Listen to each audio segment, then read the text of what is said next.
तो महादेवी वर्मा की कविता पर हम आगे बात करेंगे। उसके पहले आपको अपने दिमाग में रखना चाहिए कि पाठ्यक्रम में कुल 4 कविताएं महादेवी वर्मा की दी गई। उसमें से ये पहली कविता है जिसकी की शुरुआत हम करने जा रहे हैं।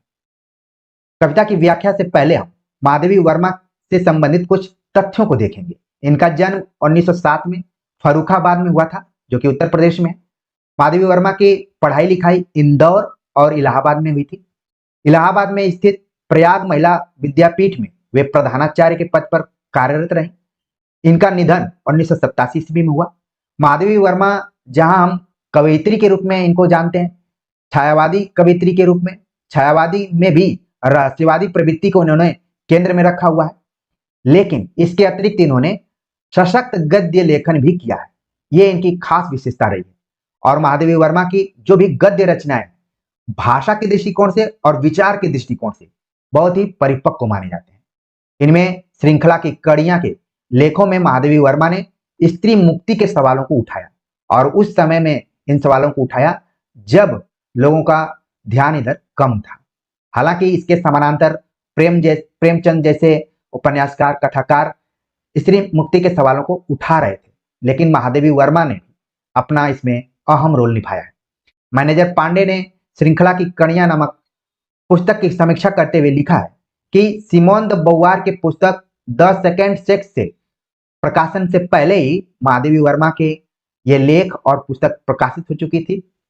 इससे यह मानना चाहिए कि हिंदी में जो स्त्री विमर्श की शुरुआत हुई, उसकी शुरुआत किसी पाश्चात्य चिंतक या विचारक से नहीं हुई, बल्कि उसका जो जड़ है, उसकी जो रूट है, वो है महादेवी वर्मा की गद्य लेखन। तो कविता और गद्य लेखन दोनों में महादेवी वर्मा का महत्वपूर्ण रोल रहा है। इसके अतिरिक्त महादेवी वर्मा ने पत्रिकाओं से भी अपना संबंध बनाए रखा। चांद पत्रिका का विदुषी अंक सन 1935 में इन्होंने संपादित किया, और ये अंक खास था महिलाओं के दृष्टिकोण से। इस अंक में स्त्री मुक्ति के सवालों को रखा गया था, और ये कहा जा सकता है कि महादेवी वर्मा ने स्त्री विमर्श की शुरुआत यहां से की, उसकी परंपरा की शुरुआत की। और यह अंक उस जमाने में आया जब इस तरह के विषय पर बहुत कम लोगों का ध्यान जाता था, बहुत कम लोग इस पे चर्चा करते थे। इसी कारण महादेवी वर्मा का जो भी वैचारिक गद्य लेखन है वो महत्वपूर्ण हो जाता है। आगे हम बात करें महादेवी वर्मा के साहित्यिक अवदानों के ऊपर, तो इसमें कुछ काव्य कृतियां हैं, कुछ गद्य कृतियां हैं, और कुछ अन्य आलोचकों द्वारा संकलित हैं, या फिर उनको बाद में संकलित किया गया एक अलग नाम से। काव्य कृतियों में बात करें तो निहार, रश्मि, नीरजा, सांध्य गीत, दीप शिखा, हिमालय, सप्तपर्णा जो कि अनुदित है, प्रथम आयाम, अग्निरेखा, ये महादेवी वर्मा की काव्य कृतियां हैं। गद्य कृतियों की बात करें तो अतीत के चलचित्र रेखा चित्र के अंतर्गत है। श्रृंखला की कड़ियां जो कि नारी विषयक सामाजिक निबंधों पर आधारित है। स्मृति की रेखाएं जो कि रेखाचित्र विधा में है। पथ के साथी संस्मरण विधा में है। क्षणदा ललित निबंध, साहित्यकार की आस्था तथा अन्य निबंध आलोचनात्मक पुस्तक के आधार पर। संकल्पिता आलोचनात्मक पुस्तक। मेरा परिवार पशु पक्षियों के संस्मरण पर आधारित। चिंतन के क्षण, ये भी आलोचनात्मक पुस्तक है। तो यहां पर आपने देखा कि जिन काव्य कृतियों की चर्चा की हमने, उसमें से हो सकता है कि कुछ ऐसी काव्य कृतियां हो जो आपके लिए नई हो, तो आप अपने नोटबुक पर उनको नोट कर लीजिए। कुछ गद्य कृतियां हैं। महादेवी वर्मा की गद्य कृतियों में आप देखें कि बहुविविधता है। उसमें रेखाचित्र भी है, उसमें संस्मरण भी है, उसमें आलोचना भी है, उसमें ललित निबंध तक महादेवी वर्मा ने लिखा है। और न सिर्फ उनकी रचनाओं के केंद्र में मनुष्य बल्कि पशु पक्षी भी हैं। ये देखिए रचना काफी खास रही है महादेवी वर्मा की, मेरा परिवार। ठीक है, आगे बात करते हैं जो इनके रचनागत संकलन पर आधारित पुस्तकें हैं। उसमें है यामा, जिसमें कि कुल 4 कविता संग्रहों को रखा गया है। निहार, रश्मि, नीरजा और सांध्य गीत। कई बार सवाल पूछ लिया जाता है कि यामा में कौन कौन सी रचनाएं या फिर कविता संग्रह हैं और कौन कौन सी नहीं है। तो ये कूट पर आधारित भी सवाल हो सकता है, या फिर किसी तरीके से भी सवाल पूछा जा सकता है। यामा का एक और महत्वपूर्ण अंश ये है कि इस पर महादेवी वर्मा को ज्ञानपीठ पुरस्कार दिया गया था। ये भी आप पहले भी जानते रहे होंगे, यहाँ पर भी। तो हिंदी साहित्य में सबसे बड़ा जो पुरस्कार है ज्ञानपीठ पुरस्कार, महादेवी वर्मा को इसी कविता संग्रह पर दिया गया था। इसके अतिरिक्त आप देखेंगे कि संधिनी कविता संग्रह है, जिसमें महादेवी वर्मा की जो भी प्रतिनिधि कविताएं उनको संकलित किया गया है। स्मृति चित्र गद्य संग्रह के रूप में महादेवी साहित्य के 3 भाग निकाले गए हैं। ये भी मोस्ट इंपॉर्टेंट फैक्ट है। गीत पर्व कविता संग्रह के तौर पर, स्मारिका परिक्रमा कविता संग्रह के तौर पर, संभाषण कविता संग्रह, मेरे प्रिय निबंध निबंध संग्रह, आत्मिका कविता संग्रह, नीलांबरा कविता संग्रह, दीप गीत कविता संग्रह। यानी कि ज्यादातर जो भी संकलन किए गए हैं उसमें कविताओं का ज्यादा रोल है। इसके अतिरिक्त अगर आप चाहते हैं कि महादेवी वर्मा की संपूर्ण कविताएं आप पढ़ना चाहें तो यामा नाम की पुस्तक आप खरीद सकते हैं। इधर उधर की ज्यादातर इन किताबों को खरीदने से बेहतर है कि यामा अगर खरीद लेते हैं तो आपका काम चल जाएगा। तो ये कुछ साहित्यिक अवदान थे महादेवी वर्मा की। अब हम बात करते हैं उस कविता के ऊपर जिसकी व्याख्या को लेकर हम हाजिर हैं। इस कविता की व्याख्या हम करेंगे, उसके पहले कुछ तथ्यों को देखते हैं। इस कविता का संकलन काव्य संग्रह सांध्य गीत में किया गया। ये वही सांध्य गीत है जिसका संकलन यामा में किया गया है। ये कविता स्त्री विमर्श के दृष्टिकोण से भी व्याख्यायित की जा सकती है। इसमें महादेवी वर्मा ने बादल को स्त्री के रूप में देखने का प्रयास किया है। बादल का जो स्त्रीलिंग है उसको बदली के रूप में यहाँ पर प्रस्तुत किया है। तो आपको इस कविता की व्याख्या करते समय 2 चीजों को ध्यान में रखना है। पहली चीज है कि बदली को आप स्त्री के रूप में देखेंगे, ठीक है, और आकाश बार बार इसमें जिक्र आएगा इसका, क्योंकि बदली का जो संबंध है वो आकाश से है। जो भी घटनाएं घटती हैं बदली से संबंधित वो आकाश में घटती हैं। स्त्री को आप देख सकते हैं यहाँ पर इस जगत को देख सकते हैं या फिर संसार को देख सकते हैं, ठीक है। तो यहाँ पर प्रतीकों के तौर पर महादेवी वर्मा ने अपनी बातों को कहा है। इसके पहले भी स्त्री जीवन को ध्यान में रखते हुए कई कवियों ने अपनी कविताएं लिखी हैं, जिसमें कि मैथिली शरण गुप्त की एक कविता आप लोगों ने पढ़ी होगी कि अबला जीवन हाय तेरी यही कहानी, आंचल में दूध आंखों में पानी। इसके अतिरिक्त जयशंकर प्रसाद ने भी कामायनी में इस बात को लिखा कि नारी तुम केवल श्रद्धा हो। तो सभी जितने भी थे वो पुरुष कवि थे, लेकिन यहाँ पर महादेवी वर्मा ने एक स्त्री होते हुए स्त्री जीवन स्त्री समाज को केंद्र में रखा है। आप देख रहे हैं कि ये कविता सन 1936 के आसपास में संकलित की गई है। इसी के समानांतर सन 1935 ईस्वी में सूर्यकांत त्रिपाठी निराला, जिनका महादेवी वर्मा से काफी अच्छा संबंध था, उनको ये बड़ा भाई मानती थी और राखी इत्यादि भी मानती थी, उन्होंने एक कविता लिखी, वह तोड़ती पत्थर, ठीक है। ये कविता प्रगतिवादी कविता के तौर पर देखी जाती है और इसमें पूरा यथार्थ चित्रण किया गया है। लेकिन महादेवी वर्मा ने उस समय और समाज को देखते हुए मैं नीर भरी दुख की बदली कविता में रहस्यवाद का आवरण ओढ़ा हुआ है।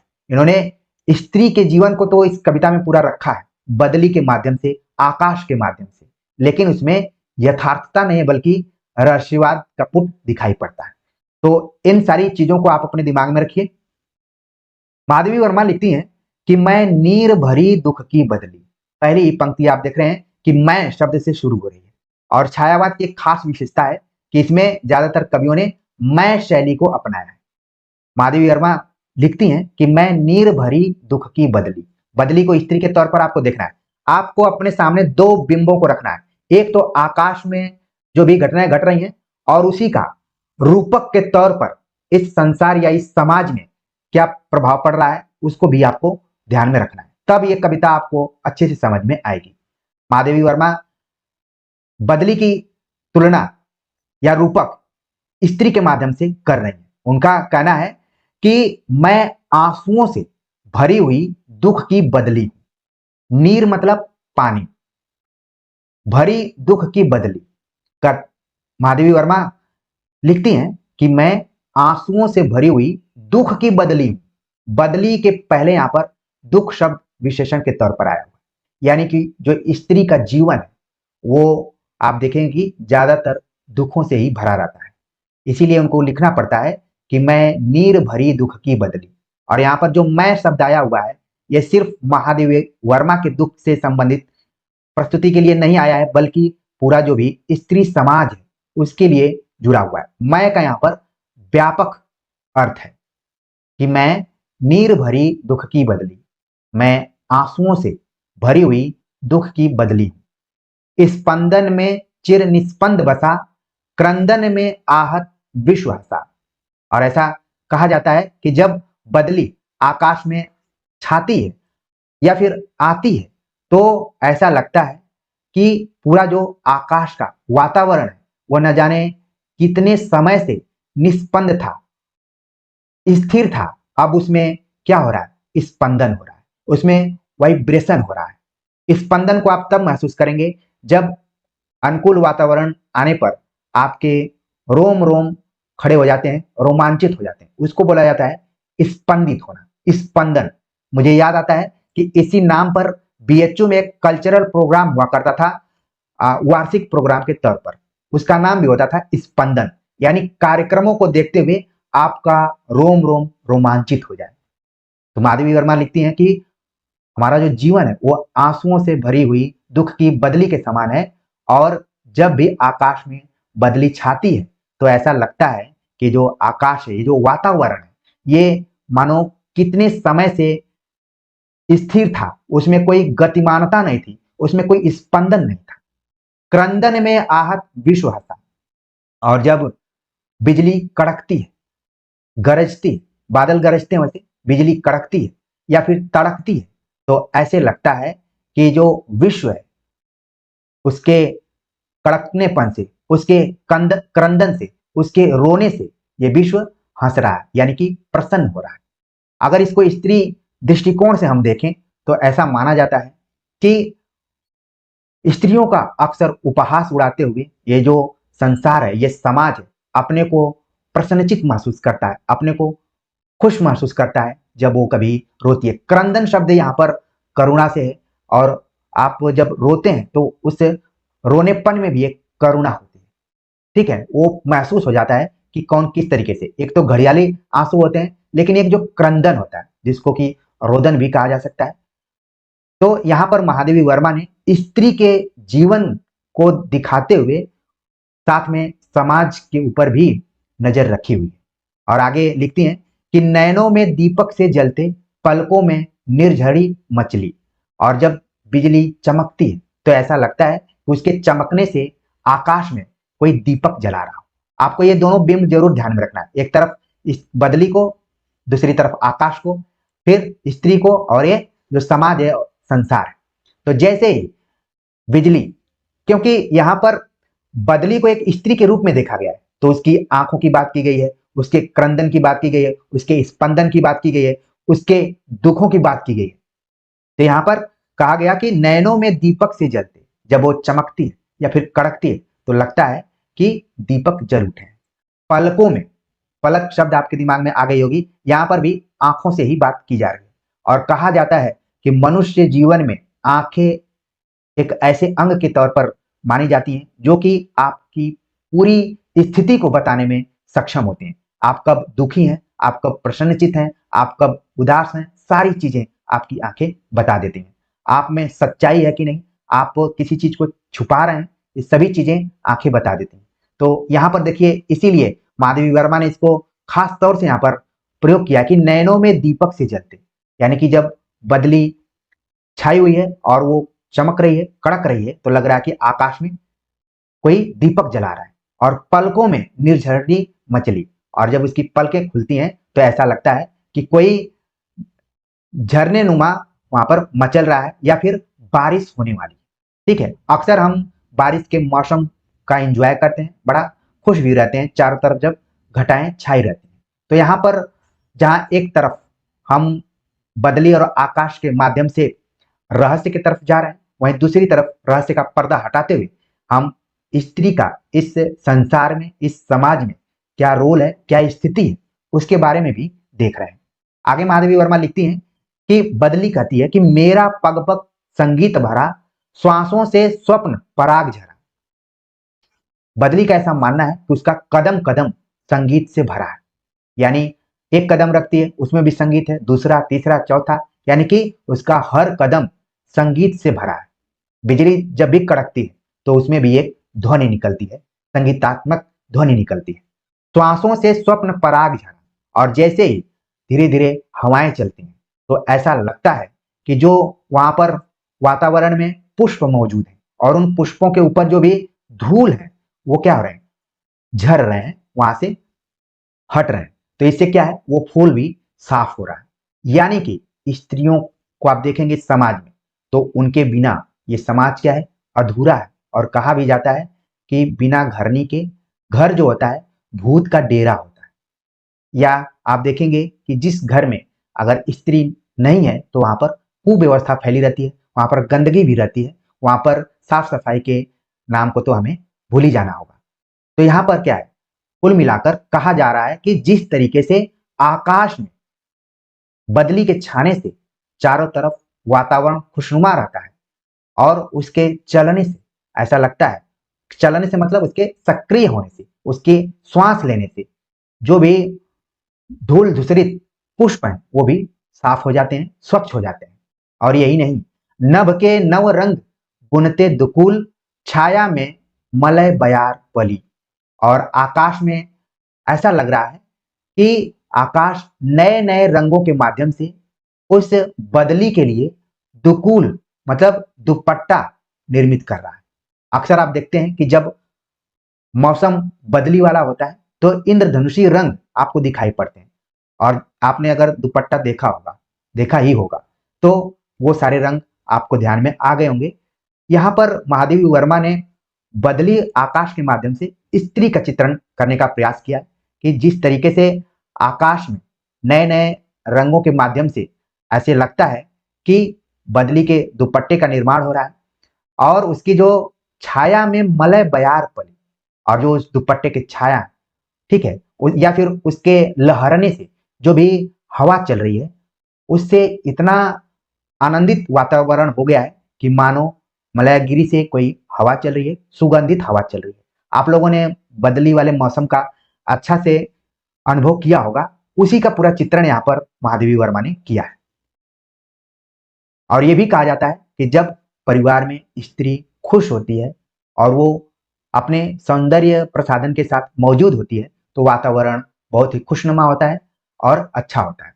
आप याद कीजिए, जब भी आपके परिवार में, समाज में स्त्रियां खुश नहीं होती हैं तो वहां का वातावरण भी काफी उदासीन होता है, गमगीन होता है और भी बहुत सारी चीजें होती हैं। आगे माधवी वर्मा लिखती हैं कि मैं क्षितिज भ्रिकुटी पर घिर धूमिल, चिंता का भार बनी अविरल।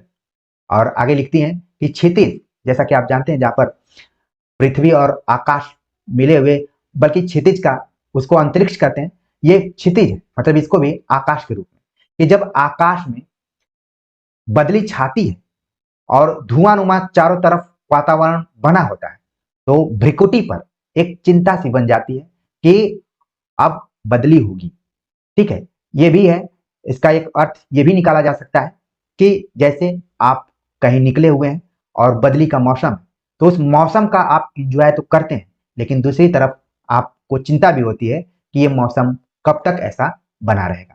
तो कहा जाता है ना कि दुख के बादल कब छटेंगे या फिर ये बादल कब छटेंगे। अक्सर इसका जिक्र क्रिकेट मैच जब होता है तब, जब बारिश इत्यादि होती है तो इसको कहा जाता है। यानी कि बादल को कई बार संकट के तौर पर भी देखने का प्रयास किया गया। तो यहाँ पर बदली और स्त्री दोनों को समानांतर करके आपको देखना है। आगे माधवी वर्मा लिखती हैं कि रज कण पर जल कण हो बरसी, नव जीवन अंकुर बन निकली। और बदली छाई हुई है, फिर बारिश होने लगी। बारिश जाकर रज मतलब धूल कण पर गिर रही है, ठीक है, और इससे क्या हो रहा है कि नव जीवन अंकुर बन निकली। बारिश का किसानों के लिए काफी महत्वपूर्ण रोल होता है। बारिश के आने से उनकी फसलों में नव अंकुरण होता है, तो इसका भी महत्व यहाँ पर दिखाई पड़ रहा है। और बारिश के साथ साथ, बदली के साथ साथ आप देख रहे हैं कि स्त्री को भी उसी तरीके से देखा जाता है। बिना स्त्री के कोई अंकुरण नहीं हो सकता, कोई विकास नहीं हो सकता। तो यहाँ पर माधवी वर्मा ने लिखा कि रज कण पर जल कण हो बरसी।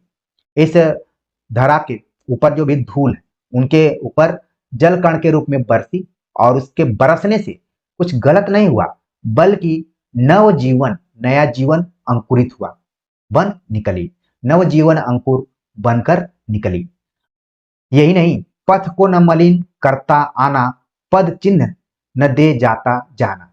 और यही नहीं, जब भी बारिश होती है तो वो अपने पथ को यानी अपने रास्ते को कभी गंदा नहीं करती और न ही अपने पद चिन्ह को छोड़कर जाती, बल्कि वहां का वातावरण पूरा साफ सुथरा होता है और बहुत ही स्वच्छ हो जाता है। और आगे लिखती हैं कि सुधि मेरे आगम की जग में, इस संसार में मेरे आने की लोगों को जब जानकारी होती, जब उनकी स्मृति आती है कि अब बदली आने वाली है, तो सुख की सिहरन हो अंत खिली, और इसे ये लगता है कि अब जो वातावरण है वो सुखद हो जाएगा। इसे लोग सिहरना, सिहरना एक भाव है, ये इस भाव को जो कभी अनुभूत किया होगा वही इस चीज को महसूस करेगा। सिहरन, एक सिहरन होती है जब आप किसी अपने आत्मीय व्यक्ति का इंतजार करते हैं या फिर वो जो आपसे अलग होता है और उस अलग में जो दर्द का महसूस होता है, वही क्या है, सिहरन है, सिहरना। आपने इसको जरूर कभी ना कभी महसूस किया होगा। आगे की 4 पंक्तियां हैं कि विस्तृत नभ का कोई कोना मेरा न कभी अपना होना, परिचय इतना इतिहास यही, उमड़ी कल थी मिट आज चली, मैं नीर भरी दुख की बदली।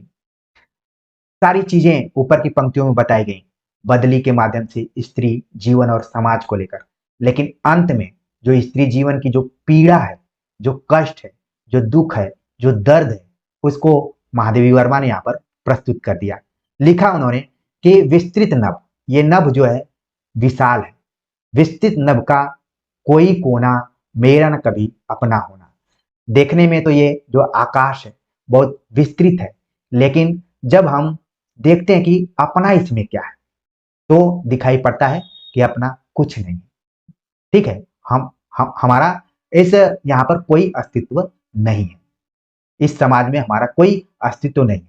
यही उनके दुख का कारण भी है। परिचय इतना इतिहास यही, उमड़ी कल थी मिट आज चली। बदली की क्या स्थिति है, बदली जब तक रहती है अपना काम करती जाती है और ज्यादा उसका जीवन नहीं होता है, मतलब ज्यादा समय तक नहीं रहती है। कहा गया कि मेरा परिचय इतना ही है, मेरा परिचय और इतिहास इतना ही है कि उमड़ी कल थी, मैं कल अभी पैदा हुई थी और मिट आज चली, कब मिट गई पता ही नहीं चला। यानी इस समाज में मेरे रहने न रहने का बहुत असर नहीं दिखाई पड़ता। हालांकि ये कविता उस जमाने की है जब स्त्री मुक्ति और स्त्री जीवन को ध्यान में रखते हुए कम लोग लिख रहे थे। हालांकि अब समय बहुत कुछ बदला हुआ है। अब ये कविता उस मार्मिक अभिव्यक्ति से थोड़ी सी अलग दिखाई पड़ रही है, क्योंकि अब चीजें थोड़ी थोड़ी बदली हुई हैं। अब जहां पर महिलाएं अपने इतिहास में अपने को खोजती थी तो नहीं दिखाई पड़ती थी, लेकिन अब धीरे धीरे वो खुद इतिहास बनाने लगी, जिसमें कि महादेवी वर्मा जैसी कवित्रियों का काफी बड़ा रोल रहा है दृष्टि प्रदान करने में। वैसे तो हम मीराबाई को भी नहीं भूल सकते हैं, ठीक, मीराबाई के बाद सीधे महादेवी वर्मा का नाम आता है। तो यहाँ पर हमने मैं नीर भरी दुख की बदली कविता की व्याख्या की। उम्मीद है कि इस व्याख्या को आप सामान्य तौर पर भी देखे होंगे, शब्दों के अर्थों को भी समझे होंगे, साथ में जिस दृष्टिकोण से इस कविता को पढ़ना चाहिए उस दृष्टिकोण से भी आप इसको समझ पाए होंगे। इस पर आधारित कुछ प्रश्नों को हम देखते हैं। उसके पहले स्त्री विमर्श के साथ साथ जो दलित विमर्श है उसकी भी कुछ यही स्थिति है। आप देखेंगे कि दलितों का भी यही कहना है, दलित लेखक और साहित्यकारों को आप देखेंगे तो उनका यही कहना है कि जब भी हम अपने इतिहास को खंगालते हैं तो हमारा वहां पर कोई जिक्र नहीं होता है, इसीलिए हमें अलग से आत्मकथा, आलोचना, कहानी, उपन्यास इत्यादि लिखना पड़ा है। और आपने ओम प्रकाश वाल्मीकि की एक कविता पढ़ी होगी, ठाकुर का कुआं, ठीक है, उसमें भी कुछ इसी तरीके का है कि विस्तृत नभ का कोई कोना मेरा न कभी अपना होना। वो अंत में सवाल पूछते हैं कि मेरा क्या है, सारी चीजों को गिनाने के बाद पूछते हैं कि मेरा क्या है इसमें। यहाँ पर भी महादेवी वर्मा ने कहा कि देखने में तो पूरा संसार बहुत विस्तृत लग रहा है, बड़ा लग रहा है, लेकिन अगर किसी एक कोने की बात करें, कोना यहाँ पर बहुत बड़ा अर्थ दे रहा है। हर व्यक्ति को इस दुनिया में एक कोने की जरूरत है। भले लगता है कई बार कि मेरे पास इतनी संपत्ति है, मेरे पास ये है, मेरे पास वो है, लेकिन आप देखेंगे तो वो कोई ना कोई कोना है। उसी कोने की खोज में ही हम लोग आगे बढ़ रहे हैं। चलते हैं, बात करते हैं प्रिय विद्यार्थियों प्रश्नों के ऊपर। पहला प्रश्न क्या इस पे बन सकता है कि मैं नीर भरी दुख की बदली कविता किस संग्रह में संकलित है? तो अगर व्याख्या और इस लेक्चर को आपने सीरियसली देखा होगा तो इसका प्रश्न का उत्तर आपके दिमाग में आ गया होगा। सही जवाब है ऑप्शन दूसरा, सांध्य गीत। ऑप्शन में दिया गया था रश्मि, सांध्य गीत, नीरजा या फिर दीपशिखा। तो मैं नीर भरी दुख की बदली कविता का संकलन किया गया है सांध्य गीत में और इसका प्रकाशन हुआ था 1936 ईस्वी में। और ये यही सांध्य गीत है जो आगे चलकर यामा में भी क्या हो गई, संकलित हो गई। तो अब किस तरीके से घुमाकर सवाल पूछा जाएगा, ठीक है, चलते हैं आगे बात करते हैं। अगला जो प्रश्न है, पूछा गया कि दुख की बदली में कौन सा अलंकार है? उपमा, उत्प्रेक्षा, रूपक, मानवीकरण। तो दुख की बदली में कौन सा अलंकार है? सही जवाब हो गया ऑप्शन सी, यानी तीसरा ऑप्शन, रूपक अलंकार है। और शुरुआत में ही मैंने बताया कि महादेवी वर्मा ने बदली को स्त्री के रूप में और आकाश को समाज के रूप में या फिर इस संसार के रूप में देखने का प्रयास किया हुआ है। तो इस तरीके से इसका जो सही जवाब हो गया ऑप्शन रूपक वाला। आगे बात करते हैं, दुकूल शब्द का अर्थ क्या है? मान लीजिए बदलते हुए पैटर्न में हो सकता है कि आपको 2 से 3 लाइन यहाँ पर दे दिया जाए, जिस लाइन में दुकूल शब्द हो और पूछ दिया जाए कि इसका अर्थ क्या है। ऑप्शन दिया गया नदी का किनारा, दुपट्टा, पौधा, आकाश। तो व्याख्या अगर आपने ठीक से देखी होगी, सुनी होगी, पढ़ी होगी तो आप इसका जवाब आसानी से दे देंगे। सही जवाब हो गया ऑप्शन दूसरा, दुपट्टा। दुकूल का अर्थ क्या है? दुपट्टा है। जब हम टेक्स्ट को नहीं पढ़कर जाते हैं तभी हमारे लिए पेपर कठिन हो जाता है। बाकी हम उसी लिए हैं कि कैसे उस कठिनता को आसानी में बदला जाए। अगला प्रश्न है कि मैं नीर भरी दुख की बदली कविता में कितनी मात्रा की पंक्तियों का उपयोग हुआ है? ये एक तरीके से नया प्रश्न है आपको। ऑप्शन दिया गया 12, 14, 16 और 18। तो मैं नीर भरी दुख की बदली एक विशेष ऐसी कविता है कि इसमें हर पंक्ति में 16-16 मात्राओं का जिक्र किया गया है। और जब आपने छंद पढ़ा होगा तो छंद में भी एक ऐसा छंद है जिसमें कि 16-16 मात्राएं होती हैं। हालांकि इसमें चरणों की बात की जाती है, यहाँ पर चरण की बात नहीं की गई है, ठीक है, 16 मात्राएं। तो कौन सा छंद है आपके दिमाग में आ गया होगा। लेकिन मैं नीर भरी दुख की बदली में हर पंक्ति में कुल 16-16 मात्राओं का प्रयोग हुआ है। और वैसे भी देखा जाए तो ये पूरी कविता 20 से 21 पंक्ति की है। अगर शीर्षक को मिला लें तो 21 हो गया, और नहीं तो 20 पंक्तियों की पूरी कविता है, ठीक है, छोटी ही कविता है। तो इस तरीके से हमने महादेवी वर्मा की मैं नीर भरी दुख की बदली कविता की व्याख्या की, उसके आधार पर प्रश्नों को देखने का प्रयास किया, साथ में महादेवी वर्मा से संबंधित परीक्षोपयोगी तथ्यों से भी आपका हमने परिचय कराया। बीन भी हूं मैं, तुम्हारी रागनी भी हूं कविता है। यह कविता नीरजा काव्य संग्रह में सन 1935 में संकलित की गई थी। इस कविता का जब हम पूरा पाठ करेंगे, व्याख्या करेंगे, तो आप ये महसूस करेंगे कि कविता दार्शनिक मत के प्रभाव पर आधारित है। महादेवी वर्मा ने बौद्ध धर्म का प्रभाव ग्रहण किया था। तो इस कविता में कुछ आपको दर्शन जैसी बातें दिखाई पड़ेंगी। इसमें भेद से अभेद की चर्चा की गई है, द्वैत से अद्वैत की बात की गई है, रहस्यवाद से यथार्थ की तरफ थोड़ा सा मोड़ने की कोशिश की गई है। ये कविता मैं शैली में लिखी गई है। जब मैं इसके पहले मैं नीर भरी दुख की बदली कविता की चर्चा कर रहा था, वहां पर भी बताया था कि ये कविता मैं शैली में, और बीन भी हूं मैं, तुम्हारी रागनी भी हूं, ये भी कविता आप देख रहे हैं कि मैं शैली में लिखी गई है। इस कविता में ज्यादातर आप देखेंगे कि मैं, यह, वह, ये तीनों जो यहाँ पर सर्वनाम आप देख रहे हैं, इनके बीच संवाद स्थापित है। खासतौर से यह और वह के बीच में संवाद स्थापित किया गया है। यह कविता कुल 4 चरणों में है, यानी कि 5-5 पंक्तियों के 4 पद इस कविता में जुड़े हुए हैं। और इस कविता की हर पंक्ति में आप देखेंगे कि 24 मात्राएं जुड़ी हुई। इसके पहले मैं नीर भरी दुख की बदली में मैंने बताया था कि 16-16 मात्राएं, यहाँ पर 24 मात्राएं, ठीक है। महादेवी वर्मा ने इस कविता में स्त्री के अधूरे व्यक्तित्व की अवधारणा को खारिज किया है। अक्सर ये माना जाता है कि स्त्री का जो व्यक्तित्व है वो पुरुष के ऊपर निर्भर है। जब वो पुरुष के संपर्क में जाती है तभी उसका व्यक्तित्व पूर्ण दिखाई पड़ता है।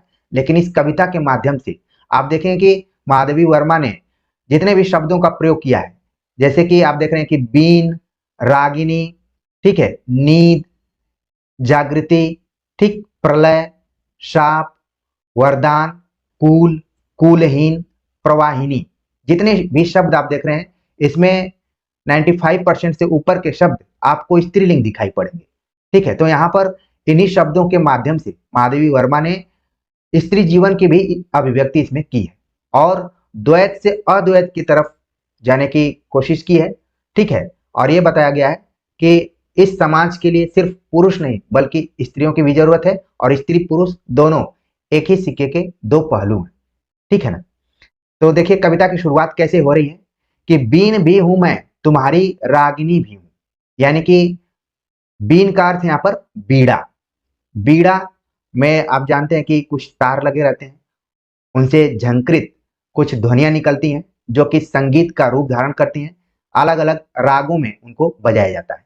तो यहां पर कहा गया कि मैं वो बीड़ा भी हूं जिससे राग उत्पन्न होते हैं, यानी कि बीन भी हूं मैं बीना भी हूं यानी कि बीड़ा भी हूं और उससे निकलने वाली रागनी भी हूं, यानी कि दोनों अलग नहीं किया जा सकता कि बीड़ा अलग है और उससे निकलने वाली जो संगीतात्मक ध्वनियां है वो अलग है। दोनों अलग नहीं है बल्कि दोनों एक दूसरे के पूरक हैं। तो यहाँ पर कविता की पहली ही पंक्ति आप देख रहे हैं कि बीन भी हूं मैं तुम्हारी रागिनी भी हूं, बीड़ा के साथ साथ उससे निकलने वाली ध्वनियां या फिर संगीतात्मक ध्वनियां मैं ही हूं जिसे कि रागिनी के नाम से जाना जाता है। आगे लिखती हैं कि नींद थी मेरी अचल निस्पंद कण कण में, प्रथम जागृति थी जगत के प्रथम स्पंदन में। तो यहां पर आप देख रहे हैं कि निस्पंद और स्पंदन दोनों शब्दों का प्रयोग मैं नीर भरी दुख की बदली कविता में भी हुआ था, यानी कि महादेवी वर्मा के ये कुछ पसंदीदा शब्द हैं जो कि बार बार वो अपने कविताओं में प्रयुक्त करती हैं। और इसको मुझे क्यों बताना पड़ रहा है, क्योंकि मान लीजिए ये पंक्तियां पूछ ली जाए कि किसकी हैं तो तुरंत अब बता देंगे कि महादेवी वर्मा द्वारा, क्योंकि जब परीक्षाओं में ये सारी पंक्तियां आती हैं तो समानांतर सुमित्रा नंदन पंत, जयशंकर प्रसाद, महादेवी वर्मा और निराला जैसे कवियों का नाम होता है। तो यहाँ पर कंफ्यूजन सा क्रिएट होने लगता है कि आखिरकार किसकी पंक्ति हो सकती है, क्योंकि यहाँ पर आप देख रहे हैं कि कुछ प्रकृति की बात की गई है। तो प्रकृति की जब भी चर्चा की जाती है तो उसमें पंत का नाम आता है। तो यहाँ पर भी हमें ध्यान रखना है कि पंत ना होकर अगर प्रथम जागृति थी जगत के प्रथम स्पंदन में पंक्ति आ जाए तो तुरंत आप बता देंगे कि ये महादेवी वर्मा की है। तो जैसा कि मैं बता रहा था कि महादेवी वर्मा का कहना है कि बीन भी हूं मैं ही बीड़ा हूं और उस बीड़ा से निकलने वाली जो संगीतात्मक ध्वनियां हैं जिनको कि हम रागनी कहते हैं वह भी मैं ही हूं। नींद थी मेरी अचल निस्पंद कण कण में, इस प्रकृति में जो खामोशी थी, जो नींद थी, वो भी मैं ही थी।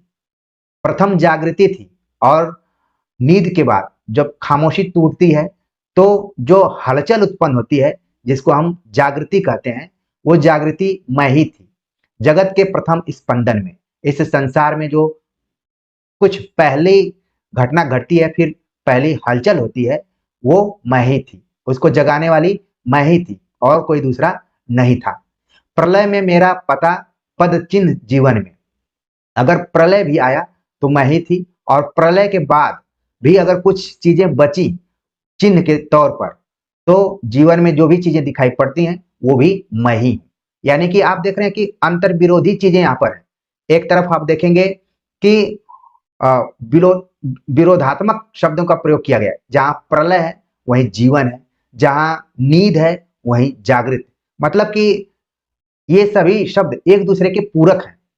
बीड़ा है तो रागिनी है, नींद है तो जागरण है, प्रलय है तो जीवन है। इन चीजों को आपको देखना है। यही द्वैत से अद्वैत, ये दोनों अलग अलग नहीं है बल्कि दोनों एक हैं। आगे लिखते हैं कि शाप हूं जो बन गया वरदान बंधन में, ऐसा माना जाता है कि मैं शाप हूं, किसी के द्वारा दी गई अभिशाप के तौर पर देखा जाता है, लेकिन जब मैं किसी के प्रणय बंधन में बंधती हूं तो मेरे लिए वरदान कहा जाता है। कुल भी हूं कुलहीन प्रवाहिनी भी हूं, मैं किनारा भी हूं, कुल मतलब यहां पर किनारा, और कहा गया आगे कि कुलहीन प्रवाहिनी भी हूं, प्रवाहिनी मतलब नदी। नदी के किनारों को आपने देखा होगा, सभी लोगों के घर के आसपास या फिर एरिया में 2-4 किलोमीटर दूर कोई ना कोई नदी जरूर होगी। ठीक है, तो नदी के किनारों को आपने देखा होगा। तो यहाँ पर कहा जा रहा है कि जब नदी शांत स्थिति में होती है तो उसके किनारे को देखा जाता है, लेकिन जब वही धारा प्रवाह में प्रवाहिनी होना शुरू कर देती है तो वो पूरी सीमाओं को, पूरे किनारे को तोड़कर आगे बढ़ जाती है। यानी कि यहाँ पर कहा जा रहा है कि जब तक अगर इसको स्त्री विमर्श के दृष्टिकोण से देखा जाए कि जब तक स्त्रियां शांत होती हैं तब तक सारी चीजें मध्यम मध्यम गति से आगे बढ़ती हैं, लेकिन जैसे उनके अंदर आक्रामकता आती है तो कोई भी बाध उनको रोक नहीं पा सकता है। तो यहाँ पर आप देख रहे हैं कि इस पूरे पदबंध में बीन, रागिनी, नींद, जागृति, प्रलय, सांप, कुल, कुलहीन, प्रवाहिनी के माध्यम से माधवी वर्मा ने रहस्यवाद से स्त्री जीवन के यथार्थ की तरफ मोड़ने की कोशिश की है। आगे बात करते हैं, अगला जो दूसरा पद है कि नयन में जिसके जलद वह त्रिषित चातक हूं, शलभ जिसके प्राण में वह निठुर दीपक हूं।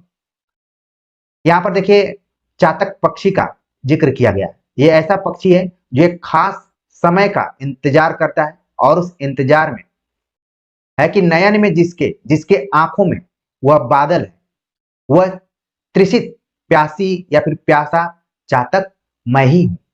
शलभ जिसके प्राण में वह निठुर दीपक हूं। शलभ एक तरीके का कीट होता है जिसको कि अलग अलग जगहों पर अलग अलग नाम दिया जाता है। जैसे पतंगा कई जगहों पर बोला जाता है, कई जगह पे इसको फतिंगा बोला जाता है। ठीक है, अलग अलग लोग हैं तो अलग अलग जगहों पे बोला जाता है। कई जगहों पे इसको टिड्डा भी बोला जाता है, कई जगहों पे टिड्डी बोला जाता है। मुख्य तौर पर अगर आप सभी के घर में बल्ब होंगे ही, तो बल्बों के आसपास में खास तौर से बादल यानी बारिश वाले मौसम में ये सब कीट पतंगे वहां पर आते हैं। और कहा जाता है इसी तरीके की पंक्ति साकेत में भी प्रयोग किया गया कि प्रेम दोनों ओर पलता है, और जो पतिंगा या फिर फतिंगा है वो उस प्रकाश की तरफ जाता है और वहीं अपने को न्यौछावर कर देता है, वो अपने को खत्म कर लेता है। तो कहा जा रहा है यहाँ पर कि मैं उसी कीट की तरह हूं, उसी फतिंगे की तरह हूं जिसको ये पता है कि वो निष्ठुर दीपक उसकी प्राण को ले लेगा, फिर भी उसके तरफ हम जाते हैं। फूल को उर में छिपाए विकल बुलबुल हूं, और मैं उस तरीके की व्याकुल बुलबुल हूं। बुलबुल एक तरीके की पक्षी है जिसकी आवाज मधुर मानी गई है। वैसे तो कोयल की भी आवाज को मधुर माना जाता है, यहाँ पर बुलबुल पक्षी भी उसी की कैटेगरी में, लेकिन वो कैसी पक्षी है? विकल, मतलब कि व्याकुल बुलबुल हूं। अपने हृदय में पुष्प को यानी कि सुगंध को छिपाए हुए मैं विकल व्याकुल बुलबुल हूं। एक होकर दूर तन से छा वह चल हूं, और देखने में लगता है कि मैं शरीर और छाया से दूर हूं, लेकिन फिर भी मैं एक हूं। दूर होते हुए भी शरीर और छाया के माध्यम से गतिशील हूं। ठीक है, दूर तुमसे अखंड सुहागिनी भी हूं, और भले देखने में लग रहा है कि दूर हूं, लेकिन क्या हूं? तुमसे अखंड हूं। अखंड मतलब खंड खंड नहीं हूं, बल्कि एक हूं, और साथ में सुहागिनी भी हूं, सौभाग्यशाली भी हूं। अक्सर सुहागिनी शब्द का प्रयोग वहां पर किया जाता है जहां पर कि किसी स्त्री का पति जीवित हो, सुहागिन हो, जो कि सिंदूर लगाती हो, ऐसा माना जाता है। तो यहाँ पर माधवी वर्मा ने चातक को प्रतीक के तौर पर प्रयोग किया है, शलभ को प्रतीक के तौर पर प्रयोग किया। दीपक इनका बड़ा ही फेमस प्रतीक रहा है, दीपक और बादल। ठीक है, ये माधवी वर्मा के फेमस प्रतीक के तौर पर कविताओं में आते रहे हैं, और सवालों में भी पूछे जाते रहे कि कौन ऐसा छायावादी कवि है, कवित्री है, जो कि ज्यादातर दीपक और बादलों को अपने कविताओं में जगह दिया हुआ है। ठीक है, इसके अतिरिक्त आप देख रहे हैं कि बुलबुल का भी जिक्र किया गया है। तो इन्हीं के माध्यम से माधवी वर्मा ने भेद से अभेद की तरफ, द्वैत से अद्वैत की तरफ दार्शनिक पृष्ठभूमि में देखने का प्रयास किया है। कुछ यहाँ पर उनका दार्शनिक रूप दिखाई पड़ रहा है। अगला पदबंध है कि आग हूं जिससे ढुलकते बिंदु हिमजल के, शून्य हूं जिसको बिछे हैं पावड़े पल के। तो यहां पर आप देख रहे हैं कि एक नया प्रतीक है कि मैं ऐसी आग हूं जहां से हिमजल के बिंदु ढुलकते हैं या फिर निकलते हैं। मैं ऐसी आग, आप कल्पना कीजिए कि ऐसी आग जहां से हिमजल के यानी बर्फ नुमा यानी ठंडे जल के बिंदु टपकते हो, वो किस तरीके की आग हो सकती है। ठीक है, तो यहाँ पर कवयित्री ही इस चीज को भली भांति समझ सकती है, और पाठक को भी समझना पड़ेगा कि किस तरीके की आग है, जिसमें जलाने वाली आग नहीं है बल्कि हिमजल टाइप की आग है। अच्छा, आप लोगों ने अगर बर्फ को महसूस किया होगा, तो अगर बहुत ज्यादा हार्ड बर्फ होता है तो वो भी दुख पहुंचाता है, वो भी बहुत प्रसन्नता नहीं पहुंचाता, वो भी लगता है कि जला देगा। तो उसी तरीके की आग हूं, देखने में तो शीतल हूं लेकिन खतरनाक हूं। शून्य हूं जिसको बिछे हैं पावड़े पल के, और मैं ऐसी शून्य हूं जिसके लिए पावड़े, पावड़े का कहा जाता है कि जब कोई अपने प्रिय के लिए के इंतजार में कोई दरी बिछाकर बैठा हो। आप लोग अपने उन विद्यालयी जीवन को याद कीजिए, विश्वविद्यालय या फिर महाविद्यालय जीवन को, जब आप किसी के इंतजार में तैयारी के साथ खड़े रहा करते थे, प्रतीक्षा करते थे। यहाँ पर कुछ ऐसा ही बताया गया है कि मैं उस शून्य की तरह हूं, उस महत्वपूर्ण व्यक्तित्व की तरह हूं जिसके इंतजार में कोई ठीक वैसे ही खड़ा है जैसे कि अपने प्रिय का इंतजार करता है, उसके लिए दरी बिछाकर खड़ा है, उसके उस पल को याद कर रहा है। पुलक हूं वह जो पला है कठिन प्रस्तर में, मैं उस तरीके की खुशी हूं जैसे कोई कठिन पत्थरों के बीच में पला बढ़ा हुआ है, यानी कि संघर्षों में अपने कष्टों को दूर करते हुए खुशी को पाया हुआ है। हूं वही प्रतिबिंब जो आधार के उर में, और मेरा प्रतिबिंब वही है जो आधार, बिंब प्रतिबिंब, आप दो शब्दों का प्रयोग सुने होंगे, तो यहां पर वही दोनों शब्दों का प्रयोग किया गया है, आधार। मैं उस आधार का प्रतिबिंब हूं जो कि कहां है, हृदय में है। नील घन भी हूं, सुनहली दामिनी भी हूं, और मैं नीला घना घन हूं, ठीक है, बादल हूं, सुनहली दामिनी भी हूं, और उस घने बादल में सुनहली यानी कि स्वर्ण किरण की, सोने जैसी चमक वाली बिजली भी हूं। आप देख रहे हैं कि अंतर विरोधी, एक दूसरे के विरोधी शब्दों का प्रयोग करते हुए यहाँ पर महादेवी वर्मा ने शब्दों को एक दूसरे के पूरक के रूप में देखा है, यानी कि चाहे वो स्त्री हो चाहे पुरुष हो, चाहे ये प्रकृति के जितने भी यहाँ पर प्रतीक के तौर पर चीजों को लिया गया है, वो एक दूसरे के विरोधी होते हुए भी एक दूसरे को संपूर्ण करने में अपना योगदान निभाते हैं या फिर संपूर्णता को प्राप्त कराते हैं। अगर मान लीजिए नील अगर आकाश में घना बादल नहीं होगा तो सुनहली दामिनी यानी बिजली का पता ही नहीं चलेगा, ठीक है। तो इसीलिए हर कंडीशन एक दूसरे के पूरक के तौर पर है, सुख है तो दुख है, ठीक है, सफलता है तो असफलता है, असफलता है तो सफलता है, ठीक है, पढ़ाई है तो एंजॉयमेंट भी है, एंजॉयमेंट है तो पढ़ाई भी है। तो आप देख रहे हैं कि जीवन में दोनों पक्ष हमेशा समानांतर रूप से चलते रहते हैं। अगला पदबंध है कि नाश भी हूं मैं, अनंत विकास का क्रम भी, मैं नाश करने वाली भी हूं और इस अनंत असीमित विकास का क्रम भी हूं। तो देख रहे हैं कि अंतर विरोधी शब्दों का प्रयोग यहां पर किया गया है। त्याग का दिन भी, चरम आसक्ति का तम भी, त्याग रूपी दिन भी हूं और चरम आसक्ति, आसक्ति मतलब लगाव, चरम लगाव का अंधेरा भी हूं मैं। दोनों देख रहे हैं यहां पर दिन और रात, इसको तम को रात भी ले सकते हैं, वैसे इसका शाब्दिक अर्थ अंधेरा ही होता है, ठीक है। तार भी, आघात भी, झंकार की गति भी, मैं वो तार भी हूं जो इस बीड़ा में लगा हुआ है, जो बीना है, जो पहली पंक्ति शुरुआत की गई थी इस कविता की, उसमें जो तार लगे हुए हैं वो मैं तार भी हूं, उस पे जो आघात किए जाते हैं उसको बजाने के लिए वो मैं ही हूं, और आघात करने के बाद जो झंकार या फिर ध्वनियां निकलती हैं और उन ध्वनियों की जो गति होती है वो मैं ही हूं, यानी सब कुछ मैं ही हूं। पात्र भी, मधु भी, मधुप भी, मधुर विस्मृति भी, यानी कि मैं पात्र भी हूं।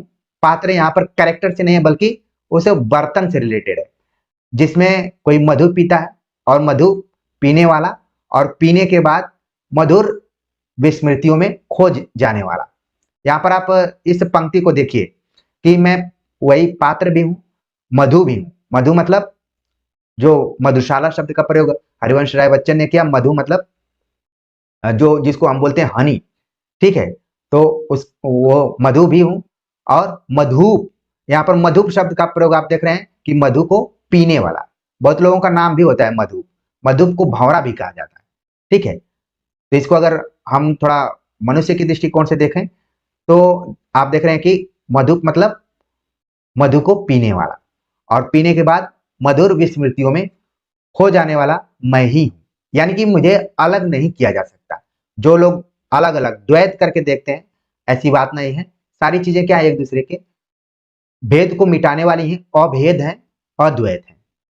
अधर भी हूं और स्मित की चांदनी भी हूं, यानी कि होठों मैं ही होठ भी हूं, और होठ से निकलने वाली जो स्मित यानी जो चमक है, वो चांदनी मैं ही हूं। जो स्मित आप देखें कि प्रसन्नता का, हंसी का एक भेद होता है। हंसी के वैसे 6 भेद होते हैं। कई लोग एकदम पूरा हा हा करके हंसते हैं, कई लोग मंद मंद मुस्कुराते हैं, कई लोग केवल दांत दिखाते हैं, कई लोग होठों से मुस्कुराते हैं। होठों से मुस्कुराना ही स्मित कहलाता है। कई लोगों का नाम भी रहता है स्मिता जैसे नाम होता है, ठीक है। तो स्मित की चांदनी भी मैं ही होठ भी हूं, और उस होठ से निकलने वाली जो उज्जवलता प्रदान करने वाली स्मित हंसी है, उसकी जो चांदनी है, उसकी जो प्रसन्नता दिखाई देती है, वो भी मैं ही हूं। तो यहाँ पर आप देख रहे हैं कि आ, हमने पूरी कविता की व्याख्या की, चारों पदबंध आपको समझ में आ गए होंगे। यहाँ तक कि जो कठिन शब्द थे उनके अर्थ भी आप आसानी से समझ गए होंगे। तो इस आप सभी के कमेंट्स का इंतजार रहेगा। चलते हैं, हम बात करते हैं कुछ प्रश्नों के ऊपर। पूछा गया है पहला प्रश्न यहाँ पर, यामा काव्य संग्रह में संकलित है निहार, नीरजा, दीपशिखा, संधिनी, सही कूट पर आधारित इसमें से कौन सा कूट है जो सही है। पूछा गया कि ए व सी, बी व डी, सी व डी, ए व बी। तो यामा, जब हमने शुरुआत में मैं नीर भरी दुख की बदली कविता की व्याख्या की थी, उसके पहले माधवी वर्मा के काव्य संग्रहों से संबंधित, गद्य संग्रहों से और संकलन से संबंधित चीजों पर बात की थी। आपको वो सारी चीजें याद आ गई होंगी, और यामा भी याद आ गया होगा कि इसमें कुल कितने काव्य संग्रह शामिल हैं और कौन कौन से। तो इसका जो सही जवाब हो गया कि निहार और नीरजा, यानी ऑप्शन चौथा इसका क्या हो गया, सही जवाब हो गया। ठीक है, आगे बात करते हैं। अगला जो प्रश्न है कि बीन भी हूं मैं तुम्हारी रागिनी भी हूं, कविता किस काव्य संग्रह में संकलित है। तो इस वीडियो लेक्चर के शुरुआत में ही मैंने बताया कि यह कविता संकलित है किसमें। ऑप्शन दिया गया नीरजा, निहार, रश्मि, सांधिगी। सही जवाब हो गया ऑप्शन पहला, नीरजा में यह कविता संकलित की गई है, जो कि सन 1935 ईस्वी में लिखी गई थी। अगला प्रश्न है कि विश्व शलभ में कौन सा अलंकार है, उपमा, रूपक, रूपकातिशयोक्ति, उत्प्रेक्षा। तो विश्व शलभ यहाँ पर जो शब्द दिया गया है, इसमें कौन सा अलंकार है हमें बताना है। तो सही जवाब है इसका ऑप्शन बी, रूपक अलंकार है। अगर आपको रूपक अलंकार पकड़ना है तो चाहे तो आप इसकी परिभाषा को याद रखिए, या फिर जब दो शब्दों के बीच में इस तरीके से संयोजक चिन्ह का प्रयोग किया जाता है तो अक्सर 99% रूपक अलंकार होता है। तो ये एक टिक आप अपने दिमाग में रख सकते हैं। अगला प्रश्न है, कूलहीन प्रवाहिनी भी हूं किसके लिए कहा गया है। कूलहीन प्रवाहिनी भी हूं किसके लिए कहा गया है। ऑप्शन दिया गया है स्त्री पुरुष, भावना, नदी और स्त्री, अश्रुधारा। तो ये किसके लिए कहा गया है। सही जवाब हो गया यहाँ पर ऑप्शन सी, नदी और स्त्री दोनों के लिए कहा गया है। ठीक है, कूलहीन प्रवाहिनी भी हूं। अगला प्रश्न है, नीरजा काव्य संग्रह का प्रकाशन वर्ष है। ऑप्शन दिया गया 1925, 1935, 1945, 1955। तो नीरजा काव्य संग्रह, सही जवाब हो गया ऑप्शन बी, 1935 में इसका प्रकाशन वर्ष हुआ था। अगला प्रश्न है कि प्रस्तर का अर्थ है। मान लीजिए यहां पर मैंने छोटे में प्रश्न को पूछा है, लेकिन इसी को बड़ा करके नए पैटर्न में पूछा जा सकता है। पंक्तियां दे दी जाएंगी और उसी में एक जगह प्रस्तर लिखा रहेगा, पूछ दिया जाएगा कि इसका अर्थ क्या है। तब देखने में लगेगा कि यह नया प्रश्न है और नए पैटर्न पे है, लेकिन उत्तर तो वही इसका होगा। तो देखिए यहाँ पर प्रस्तर का अर्थ क्या है, आपके दिमाग में इसका उत्तर आने लगा होगा। ऑप्शन दिया गया है नदी का किनारा, क्षितिज, पौधा, पत्थर। तो प्रस्तर का सही जवाब है कि पत्थर के अर्थ में इसका प्रयोग किया गया है। ऑप्शन डी इसका सही जवाब है। अगला प्रश्न है कि पात्र भी मधुर विस्मृति भी, ठीक है, रिक्त स्थान में भरा जाएगा। तो जब उस पंक्ति को आप पूरा जानेंगे तो तुरंत भर देंगे। अभी आपने तत्काल में इसकी व्याख्या देखी है, तो उम्मीद है कि तुरंत आप बता देंगे कि यहाँ पर क्या होगा। बिल्कुल सही जवाब है ऑप्शन ए, मधु यहाँ पर लिखा जाएगा कि पात्र भी, मधु भी, मधुप भी और मधुर विस्मृति भी। ठीक है, तो सही जवाब हो गया ऑप्शन ए। अगला प्रश्न है कि बीन भी हूं तुम्हारी रागनी भी हूं के संदर्भ में असत्य सांध्य गीत में संकलित है। इसमें 4 पद हैं, इसकी पंक्तियां 24 मात्राओं में है, अद्वैत का प्रतिपादन करती है। ठीक है, तो इसमें कौन सा असत्य कथन है ये हमें बताना है। तो आपके दिमाग में आने लगा होगा कि हमने तो कहीं नहीं पढ़ा कि सांध्य गीत में संकलित है, बल्कि ये तो नीरजा में है। ठीक है, तो इस तरीके से सही जवाब हो गया ऑप्शन ए। तो देखिए, इस कविता पर आधारित ये कुछ प्रश्न थे, और इसके अतिरिक्त अगर आप व्याख्या अच्छे से समझ जाएंगे तो किसी भी तरीके से घुमाकर सवाल पूछा जाएगा, आप आसानी से वहां बता देंगे। तो कविता यहाँ पर दी गई है, फिर विकल है प्राण मेरे।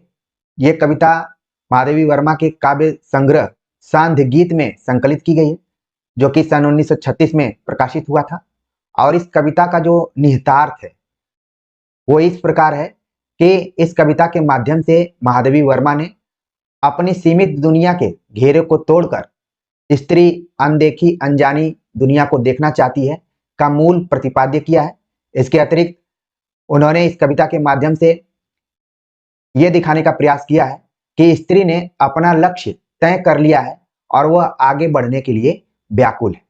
ये पूरी कविता आप देखेंगे कि प्रश्न शैली में लिखी गई है।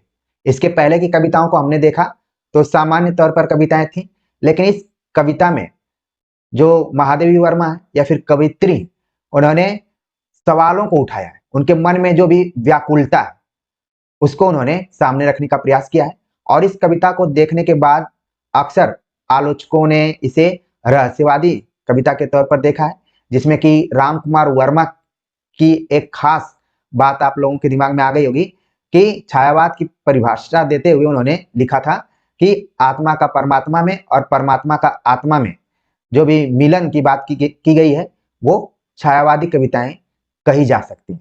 तो यहाँ पर भी कुछ इसी तरीके का आपको भाव दिखाई पड़ेगा, लेकिन अगर इसको हम स्त्री विमर्श के दृष्टिकोण से देखें, थोड़ा सा आधुनिक व्याख्या के दृष्टिकोण से देखें, तो इसमें माधवी वर्मा ने स्त्रियों के अंदर जो भी जिज्ञासाएं उनको दिखाने का प्रयास किया है, और साथ में उन जिज्ञासाओं को खोजते हुए स्त्री पीछे नहीं बल्कि आगे बढ़ने की ओर अग्रसित है, उसमें व्याकुलता है। व्याकुलता शब्द को आपको पॉजिटिव लेना है।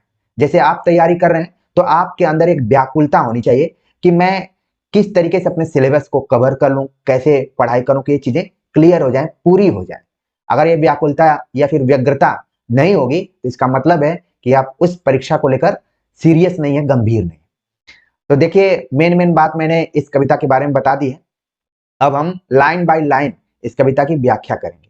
माधवी वर्मा लिखती हैं कि फिर विकल है प्राण मेरे, तोड़ दो या क्षितिज मैं भी देख लूं उस ओर क्या है, जा रहे जिस पंथ से युग कल्प उसका छोर क्या है, क्यों मुझे प्राचीर बनकर आज मेरे श्वास घेरे। इस कविता को आप देखेंगे तो 4 पदों में ये कविता लिखी गई है। माधवी वर्मा की खास विशेषता है कि वो छोटी छोटी ही कविताएं लिखती हैं, उसी तरीके से ये भी कविता है। इस पदबंध में आप देख रहे हैं कि कवित्री ने कुछ सवालों को उठाया है। वो सवाल ऐसे हैं कि आपके मन में भी उठ सकते हैं।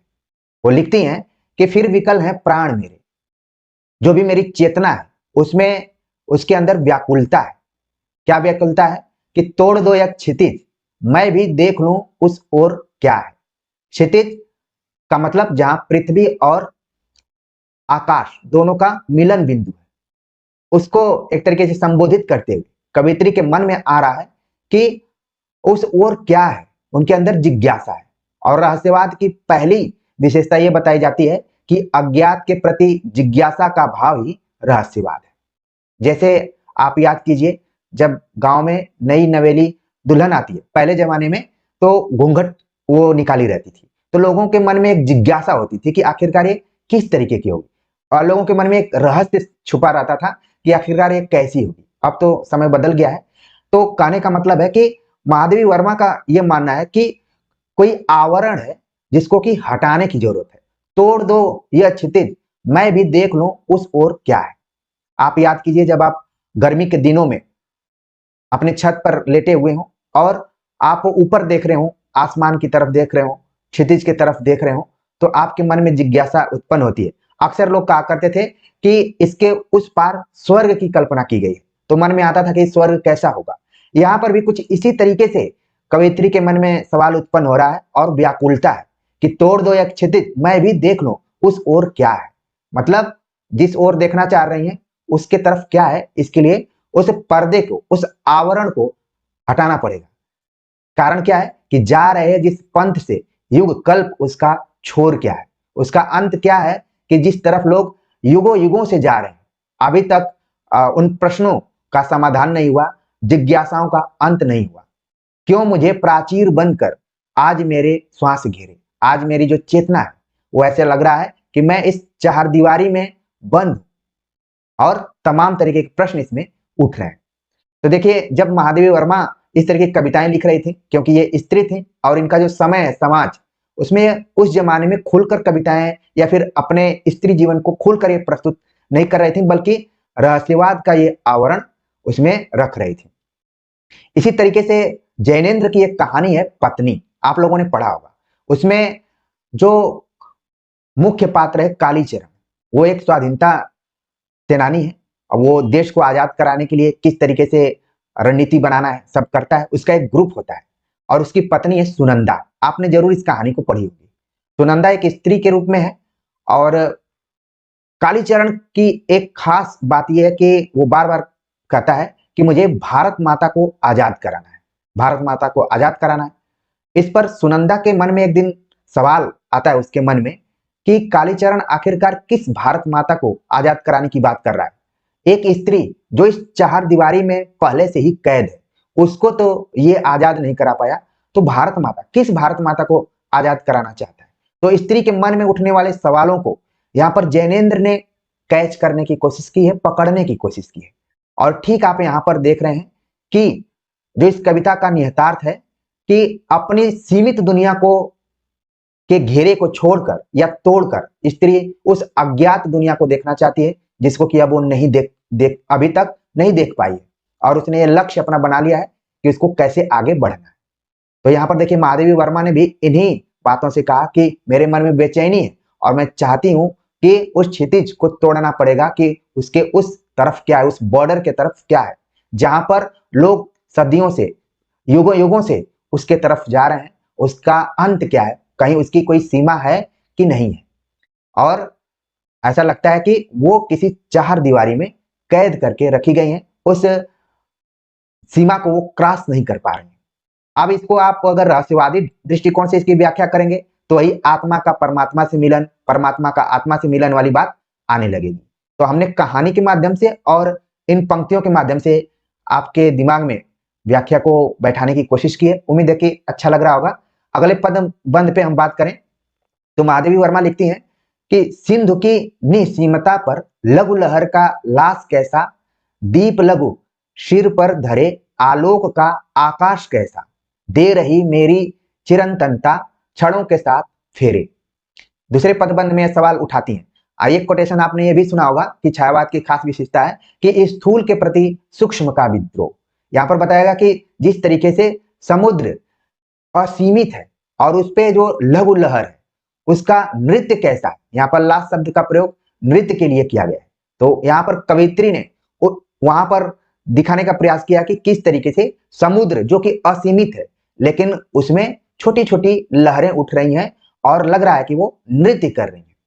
दीप आगे बताते हैं कि दीप लघु सिर पर धरे आलोक का आकाश कैसा, और जो दीपक है इधर, क्योंकि इनका खास प्रतीक है दीपक, और कहते हैं कि ऐसा लग रहा है कि दीपक अपने सिर पर आलोक का एक कुछ रखा हुआ है जिसको प्रकाशित कर रहा है, और उसका जो विस्तार है क्या वो आकाश से मुकाबला कर सकता है। दे रही मेरी चिरंतनता क्षणों के साथ फेरे, और मैं क्षण प्रतिक्षण इन्हीं सोच विचारों में फंसी हुई हूं या फिर चिंतन कर रही हूं। तो यहां पर आप देख रहे हैं कि जहां सिंधु एक तरीके से विस्तार के लिए है, ठीक है, मतलब कि ये क्या है, स्थूल है, और लघु लहर सूक्ष्म है। दीप आप देख रहे हैं कि सूक्ष्म, और आलोक ये आकाश स्थूल है। तो यहां पर आप इस कविता को व्यक्ति और समाज को भी ध्यान में रख सकते हैं। स्त्री उस समाज से भी कुछ सवाल कर रही है। जो इसके पहले हमने बताया, क्षितिज को आप समाज मान सकते हैं, युग कल्प को समाज मान सकते हैं, व्याख्या को आप तोड़ मरोड़ कर उस समय और समाज से भी जोड़कर देख सकते हैं। वैसे भी महादेवी वर्मा की कविताओं में आप देखेंगे कि हमेशा पर्दे की बात की जाती है, तम की बात की जाती है कि मेरे प्रियतम को भाता है तम के पर्दे में आना। उनके प्रियतम एकदम से क्लियर स्पष्ट होके वर्तमान समय में जिस तरीके से लोग आ जाते हैं वैसे नहीं आते, तम के पर्दे में आना उनको पसंद है। आगे है, कुछ और प्रतीकों के माध्यम से अपनी बातों को महादेवी वर्मा रखती हैं कि बिंब ग्राहता कणों को शलभ को चीर साधना दी, पुलक से नभ भर धरा को कल्पना में वेदना दी, मत कहो हे विश्व झूठे हैं अतुल वरदान तेरे।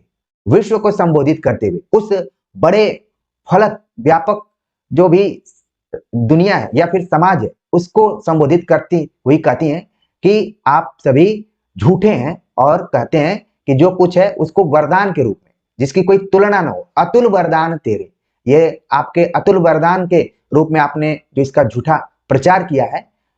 हमें तो ऐसा लगता है कि जिस तरीके से सलभ, ये शब्द पहले भी आ चुका है, पतंगे के लिए प्रयोग किया गया है।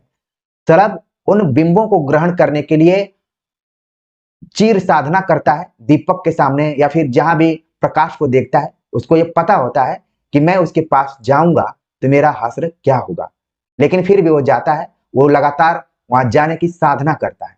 और दूसरी तरफ है पुलक से नभ पर, और जो आकाश है वो तो पुलकित है, उसमें तमाम प्राकृतिक हलचलें हो रही हैं, लेकिन ऐसा लग रहा है कि जो धरती है ये कल्पना में वेदना से ग्रसित है। और इसी को लोगों ने कहा कि ये वरदान दिए गए हैं। इसीलिए कई बार आप लोगों ने सुना होगा कि नरक पृथ्वी को माना गया और स्वर्ग की कल्पना की गई है ऊपर आकाश की तरफ की गई है।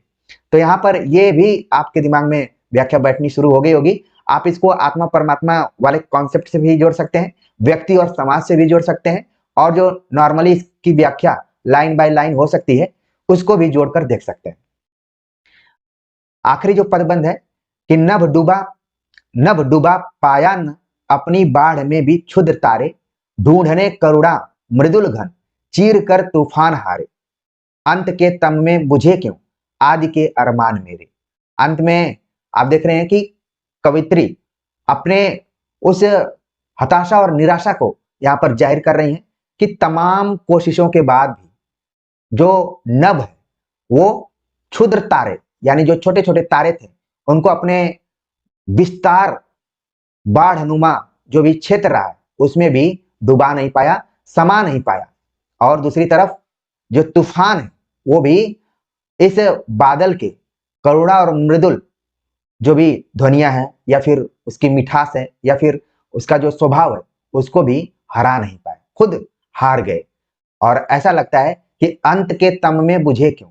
महादेवी वर्मा सवाल करते हुए कहते हैं कि इस अंधेरे में न जाने, इस अंधकारमय वातावरण में सब कुछ खो गया, और यहां तक कि मेरे मन में जो भी सपने पल रहे थे वो भी खो गए। कारण ये रहा कि इसीलिए इसको हम विरह वेदना से जोड़ लेते हैं कि आत्मा और परमात्मा का मिलन नहीं हो पाया। हम जैसे कोई बहुत ही अच्छा सपना देखते हैं और सपना देखते देखते बहुत हम अच्छी सुखद स्मृतियों में रहते हैं, लेकिन जैसे ही सपना टूटता है तो पता चलता है कि हम तो बेड पर हैं या फिर दूसरी जगह कहीं पर है। जो हम सपने में बहुत ऊंचाइयों पर जा रहे थे, जो भी मन में हमारे था वो सपने में आ रहा था, लेकिन जैसे ही वो सपना अरमान टूटता है तो सारी चीजें ऐसे लगती हैं कि खत्म हो गई और उनका अंत हो गया। तो ये कुछ इसकी व्याख्या थी। उम्मीद है कि आपको व्याख्या और निहितार्थ इस कविता की समझ में आ गई होगी। और अगर इस पे हम प्रश्न को देखें तो यूजीसी नेट में ये प्रश्न आ चुका है, और देखिए किस तरीके से सवाल कविताओं पर आधारित बन रहे हैं। सवाल पूछ लिया गया कि फिर विकल है प्राण मेरे गीत के निहितार्थ है।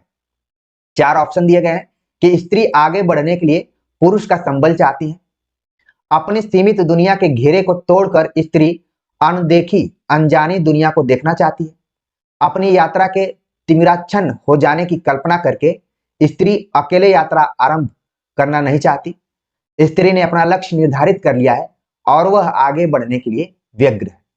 तो इस गीत का क्या निहितार्थ है। एक चीज और आपको ध्यान में रखना है कि महादेवी वर्मा की जिन चारों कविताओं की हमने बात किया, इसको आप गीत योजना में शामिल करके रख सकते हैं। देखिए विकल्प कूट पर आधारित यहाँ पर दिया गया है और इसमें दिया गया कि बी और डी सही है, ए और सी सही है, बी और सी सही है, सी और डी सही है। तो प्रश्न थोड़ा सा लंबा है और इसी तरीके से प्रश्न वर्तमान समय में पूछे जा रहे हैं। तो देखिए हमें यहाँ पर एलिमिनेट कैसे करना है, कैसे हमें सही उत्तर तक जाना है। मान लीजिए आपने इस कविता को नहीं पढ़ा है और अचानक ये प्रश्न के तौर पर आ गया है, तो बिना पढ़े हुए भी आप कैसे इसको कर पाएंगे। जितना भी स्त्रियों के बारे में पॉजिटिव कमेंट्स होगा उसको एक बार आप टिक कर लेंगे, ठीक है ना। जैसे यहाँ पर है, अक्सर आप देखते हैं कि स्त्रियां आत्मनिर्भर होने के लिए पुरुषों का बहुत कम सहारा लेने की कोशिश करते हैं। स्त्री विमर्श में ऐसा ही कहा गया है कि पितृसत्ता का उन्हें विरोध करना है, राजनीतिक तौर पर, सामाजिक तौर पर और आर्थिक तौर पर भी। तो यहाँ पर देख रहे हैं आप कि स्त्री आगे बढ़ने के लिए पुरुष का संबल चाहती है, तो बिल्कुल गलत है। तो ऑप्शन ए क्या हो गया, जहां जहां रहेगा ए वो क्या हो गया, गलत हो गया, एक ही जगह ए दिया है। फिर कहा गया कि अपनी यात्रा के तिमिराच्छन्न हो जाने की कल्पना करके स्त्री अकेले यात्रा आरंभ करना नहीं चाहती, यानी कि पुरुष का सहारा लेना चाहती है, तो ये भी अपने आप क्या हो गया, यहाँ पर गलत हो गया। तो इस तरीके से जब ए और सी पहले से ही, ए और सी पहले से ही गलत हो गए, तो फिर क्या हो गया, जहां जहां सी इत्यादि दिया गया है वो ऑप्शन ऑलरेडी गलत हो जाएंगे, ठीक है ना। तो बचा कौन, ऑप्शन ए बचा। मान लीजिए जो विद्यार्थी मेरी व्याख्या को सुनकर पहले ही चले गए होंगे, उनको लग रहा होगा कि ये क्या व्याख्या है, मैं तो खुद इसको अपने से कर लूंगा। लेकिन जिन्होंने ध्यान रखकर अभी तक धैर्य बनाकर आगे इस वीडियो को देखा होगा, तो उनको एक आइडिया मिली होगी कि बिना पढ़े भी इस प्रश्न का उत्तर हम दे सकते थे। कैसे दे सकते थे, हमने उसका टिक यहाँ पर बता दिया। तो आपके लिए इस चैनल की एक एक वीडियो बहुत ही महत्वपूर्ण है, उसका एक एक क्षण बहुत महत्वपूर्ण है। मैं आप ही लोगों के लिए बनाता हूँ, इस चीज को आपको समझना होगा। ना मुझे यहाँ से कोई अर्निंग की बात की गई है, ना मुझे अपना कोर्स बेचना है, मुझे सिर्फ और सिर्फ आप ही लोगों के लिए काम करना है। आप लोग प्रोत्साहित करेंगे, मोटिवेट करेंगे, क्योंकि मोटिवेशन केवल आप ही को नहीं जरूरी है, मुझे भी जरूरी है। तो देखिए इस प्रश्न का जवाब आप लोग आसानी से समझ गए होंगे। आगे अगर प्रश्न आएंगे तो आप कर लेंगे। चलते हैं आगे, बात करते हैं। अगला जो प्रश्न है कि सांध्य गीत काव्य संग्रह का प्रकाशन वर्ष है 1930, 1935, 1936, 1942। तो लगभग सभी जो काव्य संग्रह माधवी वर्मा के हैं आप याद कर लिए होंगे, और आपके पाठ्यक्रम में जो जो कविताएं लगी होंगी उन कविताओं को बिल्कुल आप ध्यान में रख लिए होंगे कि कौन किस काव्य संग्रह में है। तो सांध्य गीत सन 1936 ईस्वी में इसका प्रकाशन हुआ था, ठीक है। आगे बात करते हैं। अगला जो प्रश्न है कि प्राचीर का अर्थ है, इस कविता में प्राचीर शब्द आया हुआ है, तो इसका अर्थ क्या है, पहाड़, चार दीवारी, पत्थर, महल। तो प्राचीर का अर्थ है चार दीवारी, ठीक है। तो सही जवाब हो गया ऑप्शन बी। अगला प्रश्न है फिर विकल है प्राण मेरे, कविता में लाश शब्द का अर्थ है। कविता में आपने देखा कि लाश शब्द आया हुआ है और इसका अर्थ क्या है, ऑप्शन दिया गया है शव, नृत्य, थकान, आत्मा। तो इसका जो सही जवाब है ऑप्शन बी है, नृत्य के लिए प्रयुक्त किया गया है यहाँ पर लाश शब्द। आप वो पंक्ति ध्यान में रखिए जहां पर सिंधु निसीमता से वो पंक्ति शुरू हुई है, उसी में यह शब्द आया हुआ है। और आज का जो आखिरी प्रश्न है कि कल्प का अर्थ है, कल्प शब्द भी पहले ही पदबंध में आया हुआ है, उसका अर्थ क्या है, ऑप्शन दिया गया कल्पना से, प्रतीक से, समय से, स्थान से। तो कल्प का मतलब है कि समय से इसका अर्थ लिया गया है, समय के लिए प्रयुक्त किया जाता है कल्प।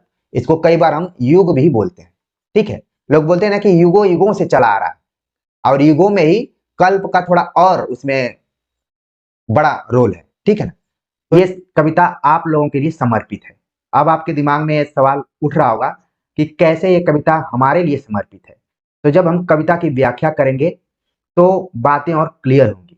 आपको अंत तक इस वीडियो लेक्चर में बने रहना है और बहुत ही आनंद के साथ, आपने बहुत जगहों पर इस कविता की व्याख्या पढ़ी होगी, किताबों में भी पढ़ी होगी, लोगों से भी पढ़ी होगी, लेकिन आज कैसे एक परीक्षार्थी के साथ इस कविता को जोड़कर देखा जा सकता है और यूजीसी नेट की परीक्षा से जोड़कर देखा जा सकता है, उसको हम दिखाने की कोशिश करेंगे, उसकी व्याख्या भी करेंगे।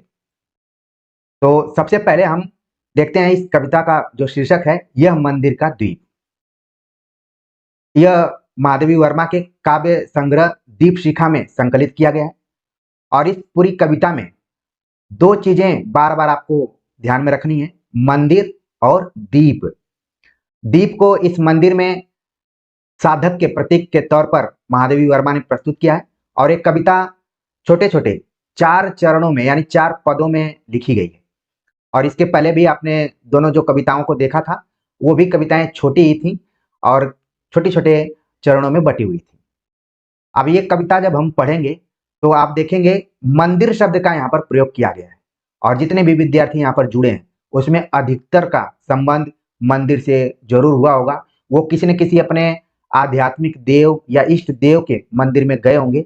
खासतौर से अगर आप वाराणसी से जुड़े हुए हैं तो विश्वनाथ मंदिर, संकट मोचन मंदिर और बीएचयू में जो नया विश्वनाथ मंदिर है उसमें कभी न कभी आप जरूर गए होंगे। साथ में काल भैरव को क्यों छोड़ा जाए, क्योंकि अगर वो खुश रहेंगे तो सारी चीजें अच्छी चलेंगी आगे।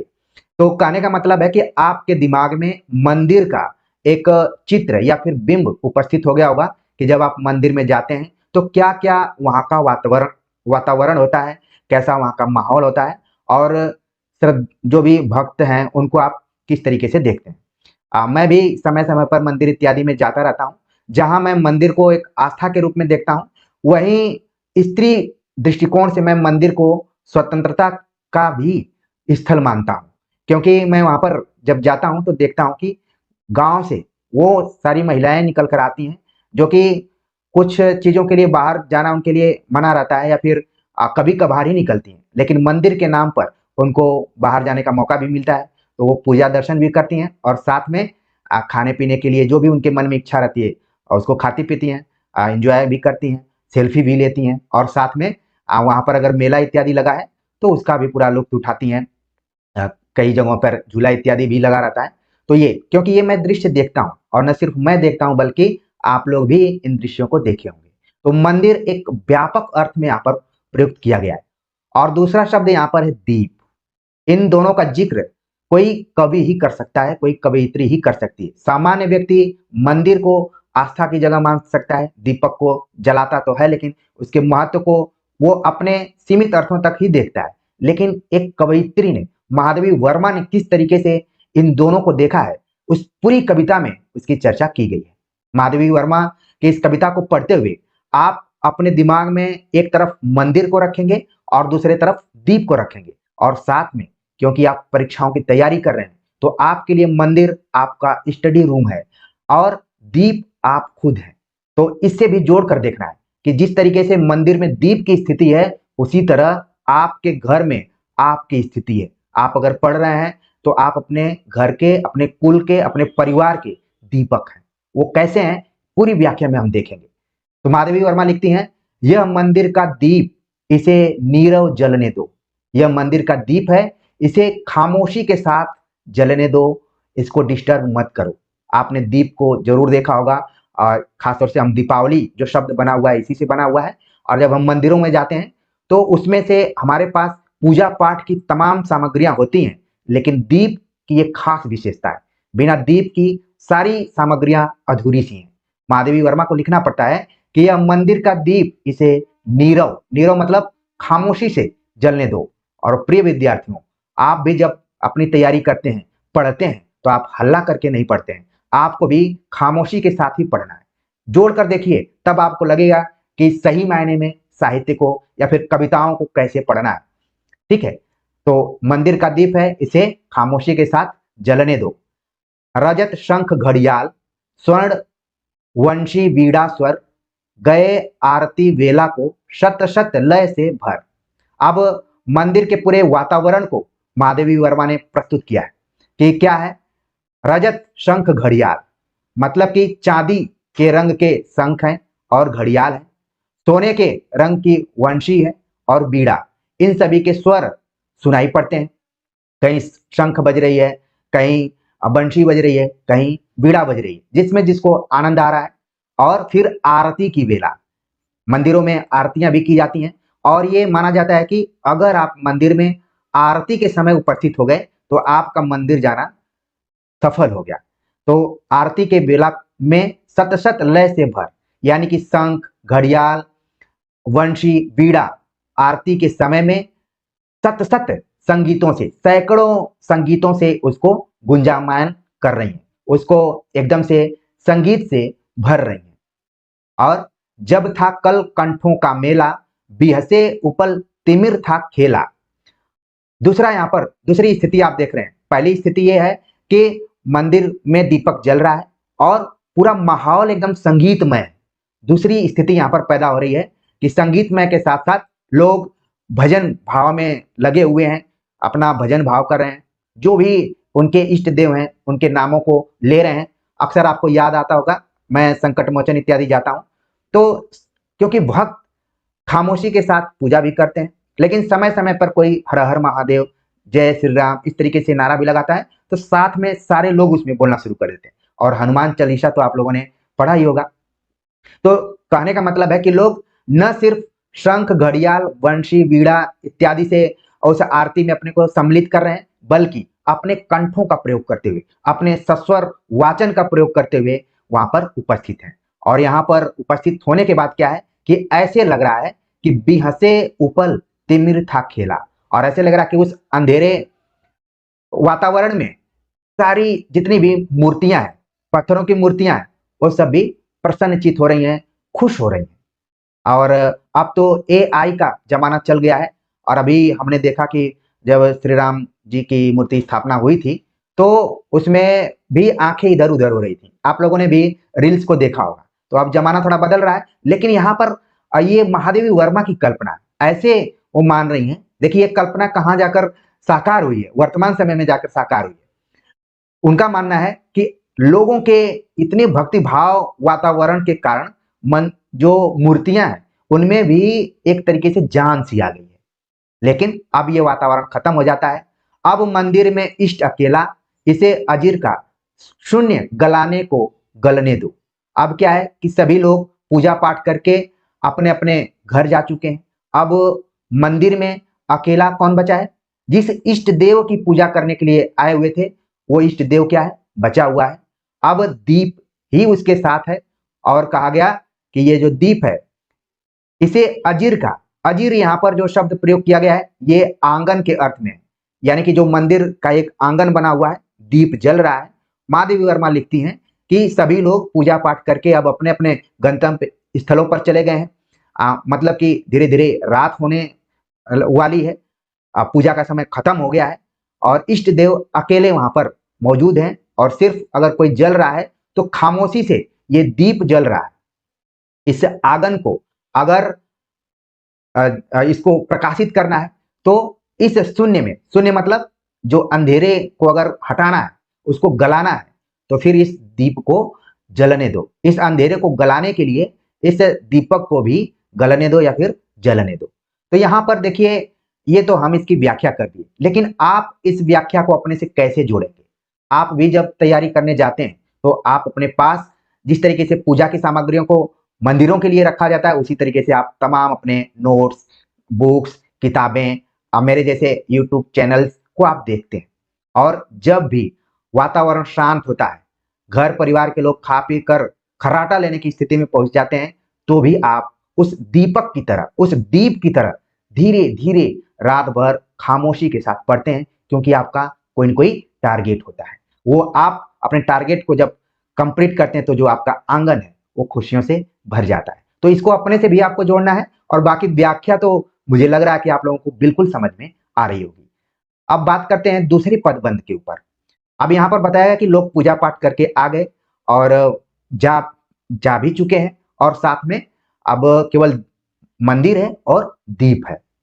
लेकिन पहले की स्थिति के बारे में महादेवी वर्मा बता रही हैं कि लोगों के पूजा पाठ करने के बाद उन्होंने क्या छोड़ा है।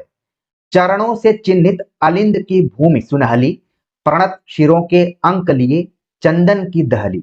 यानी जो भी लोग भक्तगण पूजा करने के लिए मंदिर में आए हुए थे तो उनके पद चिन्ह दिखाई पड़ रहे हैं, उनके पैरों के चिन्ह दिखाई पड़ रहे हैं उस चौखट के पास, जहां पर वो मंदिर का जो चौखट है, ठीक है।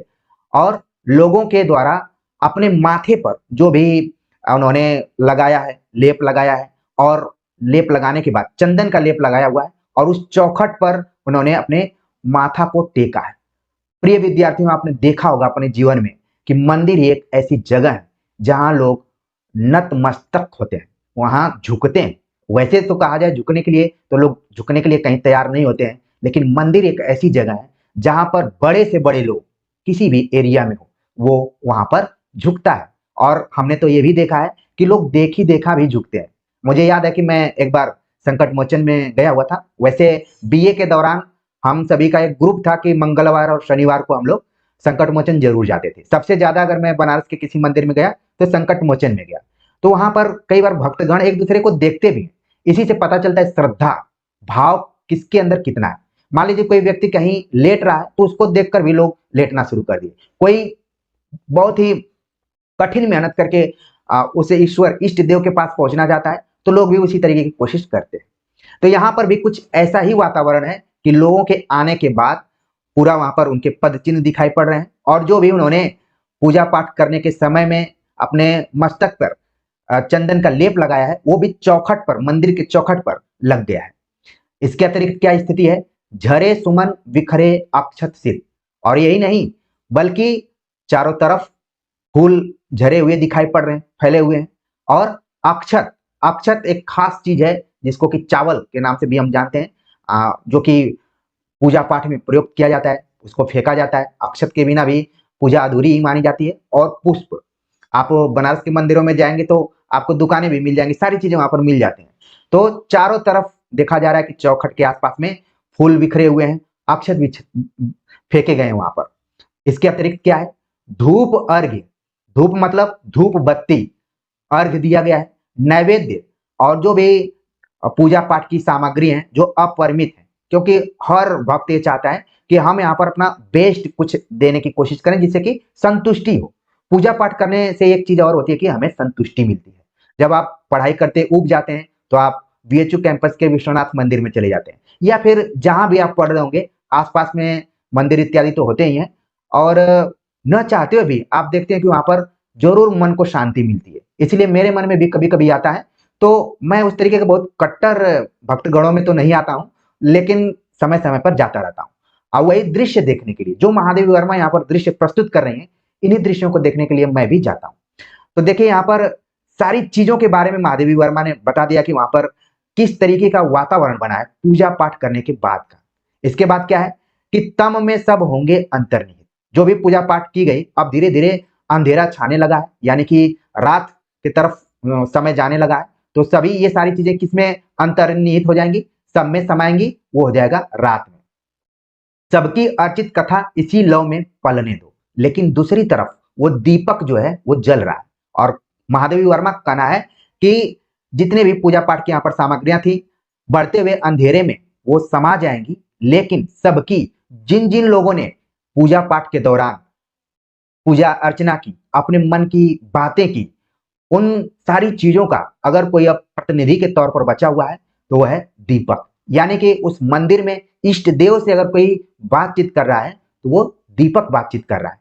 अर्चित कथा, जैसा कि आप लोग पूजा पाठ तो करते होंगे, जाते ही होंगे मंदिर में, तो आप देखते हैं कि वहां लोग कोई बोलता नहीं, किसके मन में क्या चल रहा है। कोई अपने परीक्षा को लेकर पूजा कर रहा है, कोई अपने परिवार को लेकर पूजा कर रहा है, कोई अपने किसी नौकरी में जाना चाहता है, उसमें प्रमोशन के लिए पूजा कर रहा है।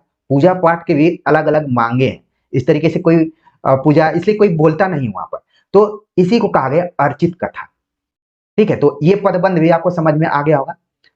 आगे हो गया कि अंधेरा धीरे धीरे बढ़ने लगा और जो उस मंदिर का पुजारी है उसकी स्थिति क्या है उसके बारे में, यानी कि मंदिर के फिर पूरे वातावरण का, जैसे जैसे रात आगे बढ़ रही है, समय आगे बढ़ रहा है, मंदिर के पूरे वातावरण को महादेवी वर्मा ने इस कविता में बड़ी खूबसूरती के साथ प्रस्तुत किया है। लिखती हैं कि पल के मन के फेर पुजारी विश्व सो गया, प्रतिध्वनि का इतिहास प्रस्तरों बीच खो गया। यानी कि जो पुजारी है लगातार लोगों के पूजा पाठ का सामान रखते रखते और माला को जपते जपते वो ऐसा लग रहा है कि बहुत थक गया है और थक कर वो सो गया है, क्योंकि अब भक्तगण है नहीं तो पुजारी का भी उतना अस्तित्व होता नहीं। पुजारी का भी उसी तरीके से रोल है जैसे एक शिक्षक के लिए छात्र की जरूरत होती है, वैसे पुजारियों के लिए भक्तगणों की भी जरूरत होती है। मुझे याद आ रहा है कि मैं एक बार विंध्याचल गया हुआ था, वहां पर जो विंध्यवासिनी माता जी का मंदिर है वहां पर मैं एक बार गया। तो जो मेन मंदिर था वहां पर तो सारे पुजारी इत्यादि बैठे हुए थे, उसके अतिरिक्त अलग अलग भी जगहों पर मंदिर है उसी कैंपस में एक तरीके से देखा जाए। तो मैंने पुजारियों को देखा तो पुजारी सब मोबाइल चला रहे थे ऐसे ऐसे, और फिर जैसे भक्तगणों को देखते थे तो एक्टिव हो जाते थे। फिर इसके बाद तमाम जो भी मंत्र इत्यादि तो वो लोग याद किए रहते हैं। तो कहने का मतलब ये है कि जो भी पुजारी हैं, जितना भक्तगण मेहनत करते हैं उतना पुजारी भी मेहनत करते हैं, उनको भी थकान आती है। तो वो भी अब रात के समय जैसे जैसे वो बढ़ रही है वैसे इनके अंदर जो भी दिन भर की थकान है उसके वजह से ये भी सोने की स्थिति में। अब क्या है, प्रतिध्वनि का इतिहास प्रस्तरों बीच खो गया है और ऐसा लग रहा है कि जो घंटे बज रहे थे और शंख बज रही थी, बंशी और बीड़ा बज रही थी, सभी अब क्या है कि इन पत्थरों के बीच में वो कहीं न कहीं खो गए हैं। अब वो उनके इतिहास की बातें हो गई हैं। और इसके बाद सांसों की समाधि सा जीवन मत्स्य सागर का पंथ बन गया बन। और धीरे-धीरे वहाँ का वातावरण क्या हो रहा है, शांत हो रहा है। ऐसा लग रहा है कि पूरा जीवन किसी समाधि में चला गया है। यानी कि धीरे-धीरे वातावरण वहाँ का शांत हो रहा है। केवल प्राकृतिक वातावरण में ही थोड़ी बहुत हलचल है। मत्स्य सागर का पंथ गया बन। और ऐसा लग रहा है कि मसी मसी शब्द का प्रयोग आपने कबीरदास के संदर्भ में पढ़ा हुआ कि मस कागज छुयो नहीं कलम गयो ना हाथ। मसी का मतलब होता है स्याही, ठीक है।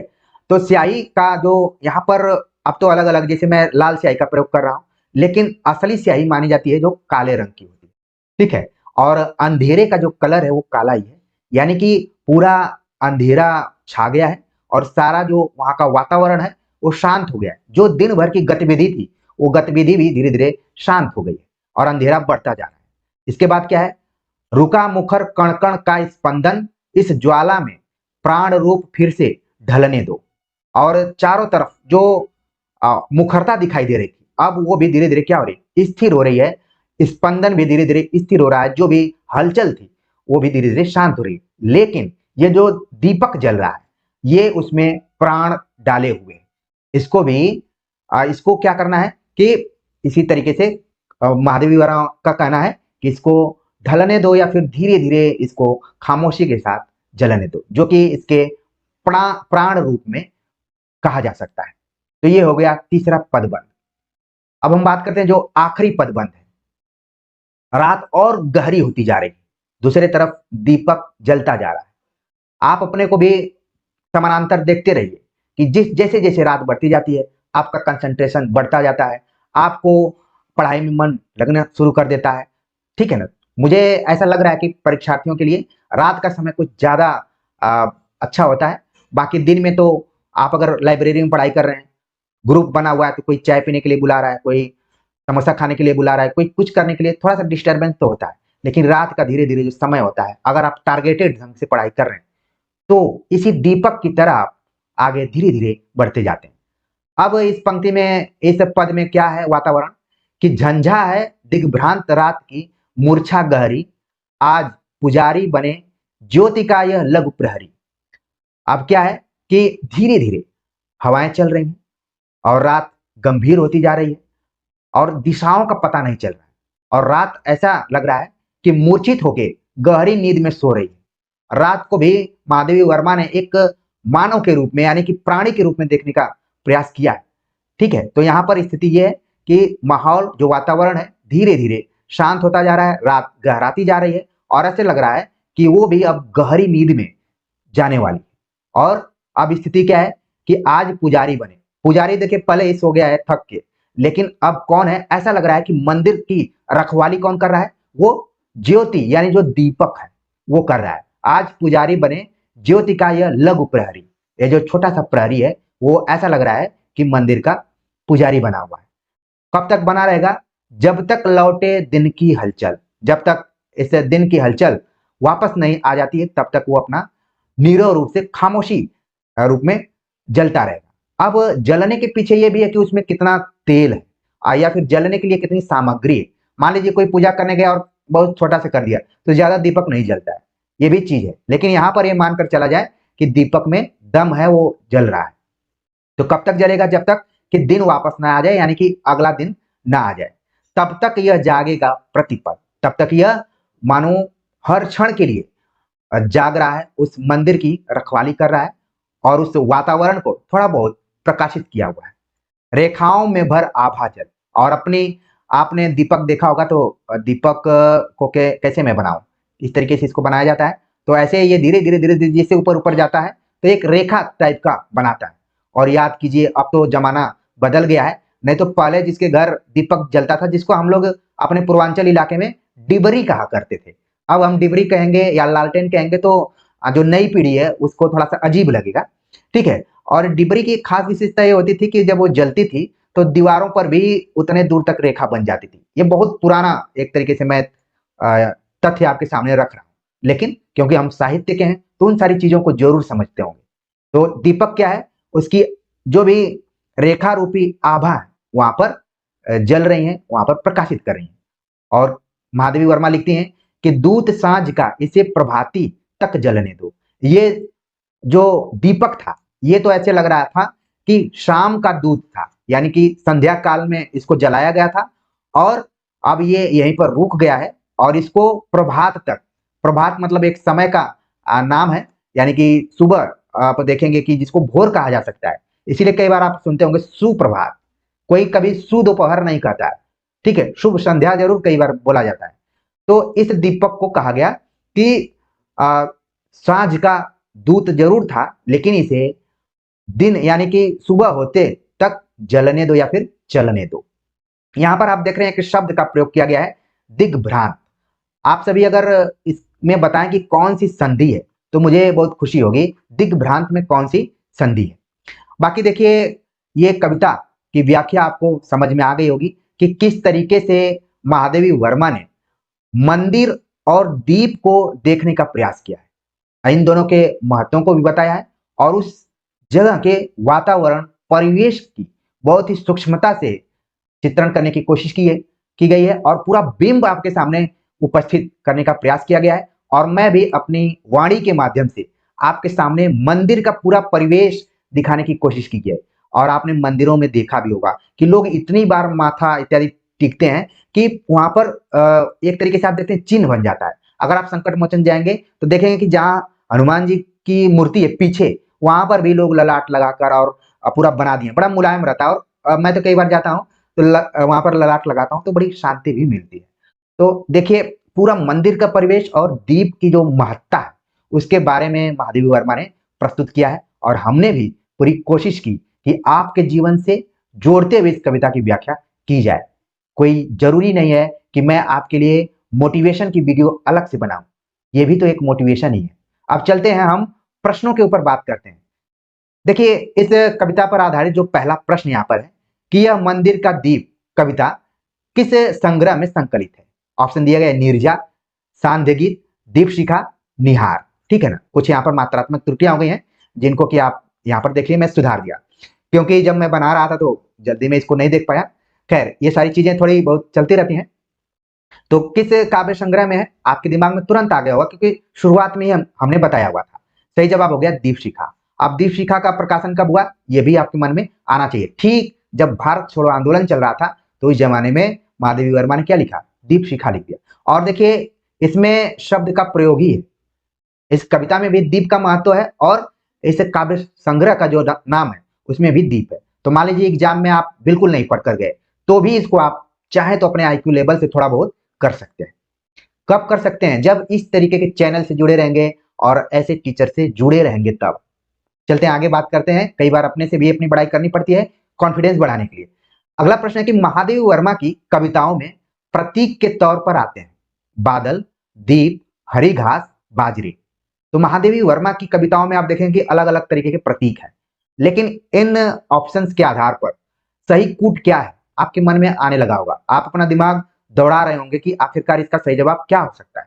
बिल्कुल इसका सही जवाब आपके दिमाग में आ रहा है कि एक तो बादल होता है, दूसरा दीप होता है। इसको देखिए मैंने ABCD में कर दिया है, ठीक है। पहले मैं इसको किसी और चीज में टाइप किया हुआ था, यहां पर ये बदल गया है करने में, जिसका सही जवाब हो गया A और B, ठीक है। अब आप कमेंट्स करके बताइए कि जो नीचे के दो हैं हरी घास और बाजरे, ये प्रतीक के तौर पर किस कवि के पास आए हुए हैं या फिर किस कवि के कविता में प्रयुक्त हुए हैं। तो देखिए महादेवी वर्मा के साथ साथ आप अन्य कवियों को भी पढ़ पा रहे हैं, ठीक है ना, क्योंकि आधुनिक काल में आप देखेंगे ज्यादातर कवियों ने प्रतीकों और बिंबों का खूब प्रयोग किया हुआ है। पहले भी होता था लेकिन वो थोड़ा उसका जो भी प्रतीक होता था वो रहस्यवादी आवरण को ओढ़े होता था। तो देखिए इसका जो सही जवाब आप यहाँ पर देख लिए होंगे A और बी। अगला प्रश्न है कि दीप शिखा का प्रकाशन वर्ष है। तो इस पूरे ऑप्शन को पढ़ने की जरूरत ही नहीं है, आपके दिमाग में आ गया कि 1942। बाकी आप चीजों को देख लीजिए, 1930, 1936, 1940 और 1942 ऑप्शन दिया गया था। अगला प्रश्न है कि यह मंदिर का दीप में दीप किसका प्रतीक है? और व्याख्या में मैंने शुरुआत में ही बता दिया कि दीप किसके प्रतीक के तौर पर आया हुआ है। ऑप्शन दिया गया है साधक, साधना, प्रकाश, चमक। इसके ऑप्शन बड़ा क्लोज है, लेकिन इस क्लोज में भी आपको बताना है। सामान्य रूप से कई विद्यार्थियों के मन में आ रहा होगा कि चमक और प्रकाश के लिए, लेकिन महादेवी वर्मा ने यूं ही इसका प्रयोग नहीं किया है, बल्कि यहाँ पर साधक के रूप में प्रयोग किया गया है। और जैसा कि मैंने कहा कि आप सभी भी साधक से कम नहीं है, आप लोग भी साधना कर रहे हैं। पढ़ाई भी क्या है? तपस्या है। और आप भी उस दीप की तरह साधक के तौर पर यहाँ पर मौजूद है। अगला प्रश्न है कि मत्स्य सागर में कौन सा अलंकार है? तो मैंने पिछले वीडियो में बताया हुआ था कि एक खास टिक है कि दो शब्दों के बीच में अगर डैश हो या फिर संयोजक चिन्ह हो तो तुरंत आपके दिमाग में कौन सा अलंकार आना चाहिए? ऑप्शन दिया गया उपमा, रूपक, उत्प्रेक्षा या फिर अनुप्रास। तो इसका सही जवाब हो गया ऑप्शन दूसरा, रूपक अलंकार यहाँ पर मौजूद है। अगला प्रश्न है कि दीप को किसका दूत माना गया है? ऑप्शन दिया गया है सुबह, दोपहर, शाम या फिर रात। तो अभी व्याख्या में हमने बताया कि दीप को महादेवी वर्मा ने शाम का दूत माना हुआ है, जिसको कि उन्होंने सांझ लिखा है। ठीक है ना? तो इस तरीके से इस प्रश्न को भी आपने देख लिया होगा। अगर मान लीजिए परीक्षा में किसी तरीके से घुमाकर सवाल आता है, चाहे वो पंक्तियों पर आधारित हो, चाहे इस कविता से संबंधित तथ्यों पर आधारित हो, या फिर इसके काव्य संग्रह पर आधारित हो, हर एंगल से आप इसको देख लेंगे। और सबसे बड़ी बात यह है कि इस कविता को अगर आपने दिल लगा के पूरी व्याख्या सुनी होगी तो ये आजीवन याद रहेगी, आप कभी नहीं भूलेंगे, क्योंकि मैंने बताया कि ये आपसे जुड़ी हुई कविता है, ये आपके लिए एक प्रेरणा के तौर पर है। आप भी उस मंदिर के दीपक हैं, उसी तरीके से जैसे आप अपने स्टडी रूम के दीपक हैं, आप अपने परिवार के दीपक हैं। तो इस कविता को अपने से जोड़कर देखिए। तो उम्मीद है कि सारी चीजें अच्छी लगी होंगी। आप सभी के कमेंट्स का मुझे इंतजार रहेगा। मिलते हैं एक नए टॉपिक के साथ, तब तक के लिए नमस्कार।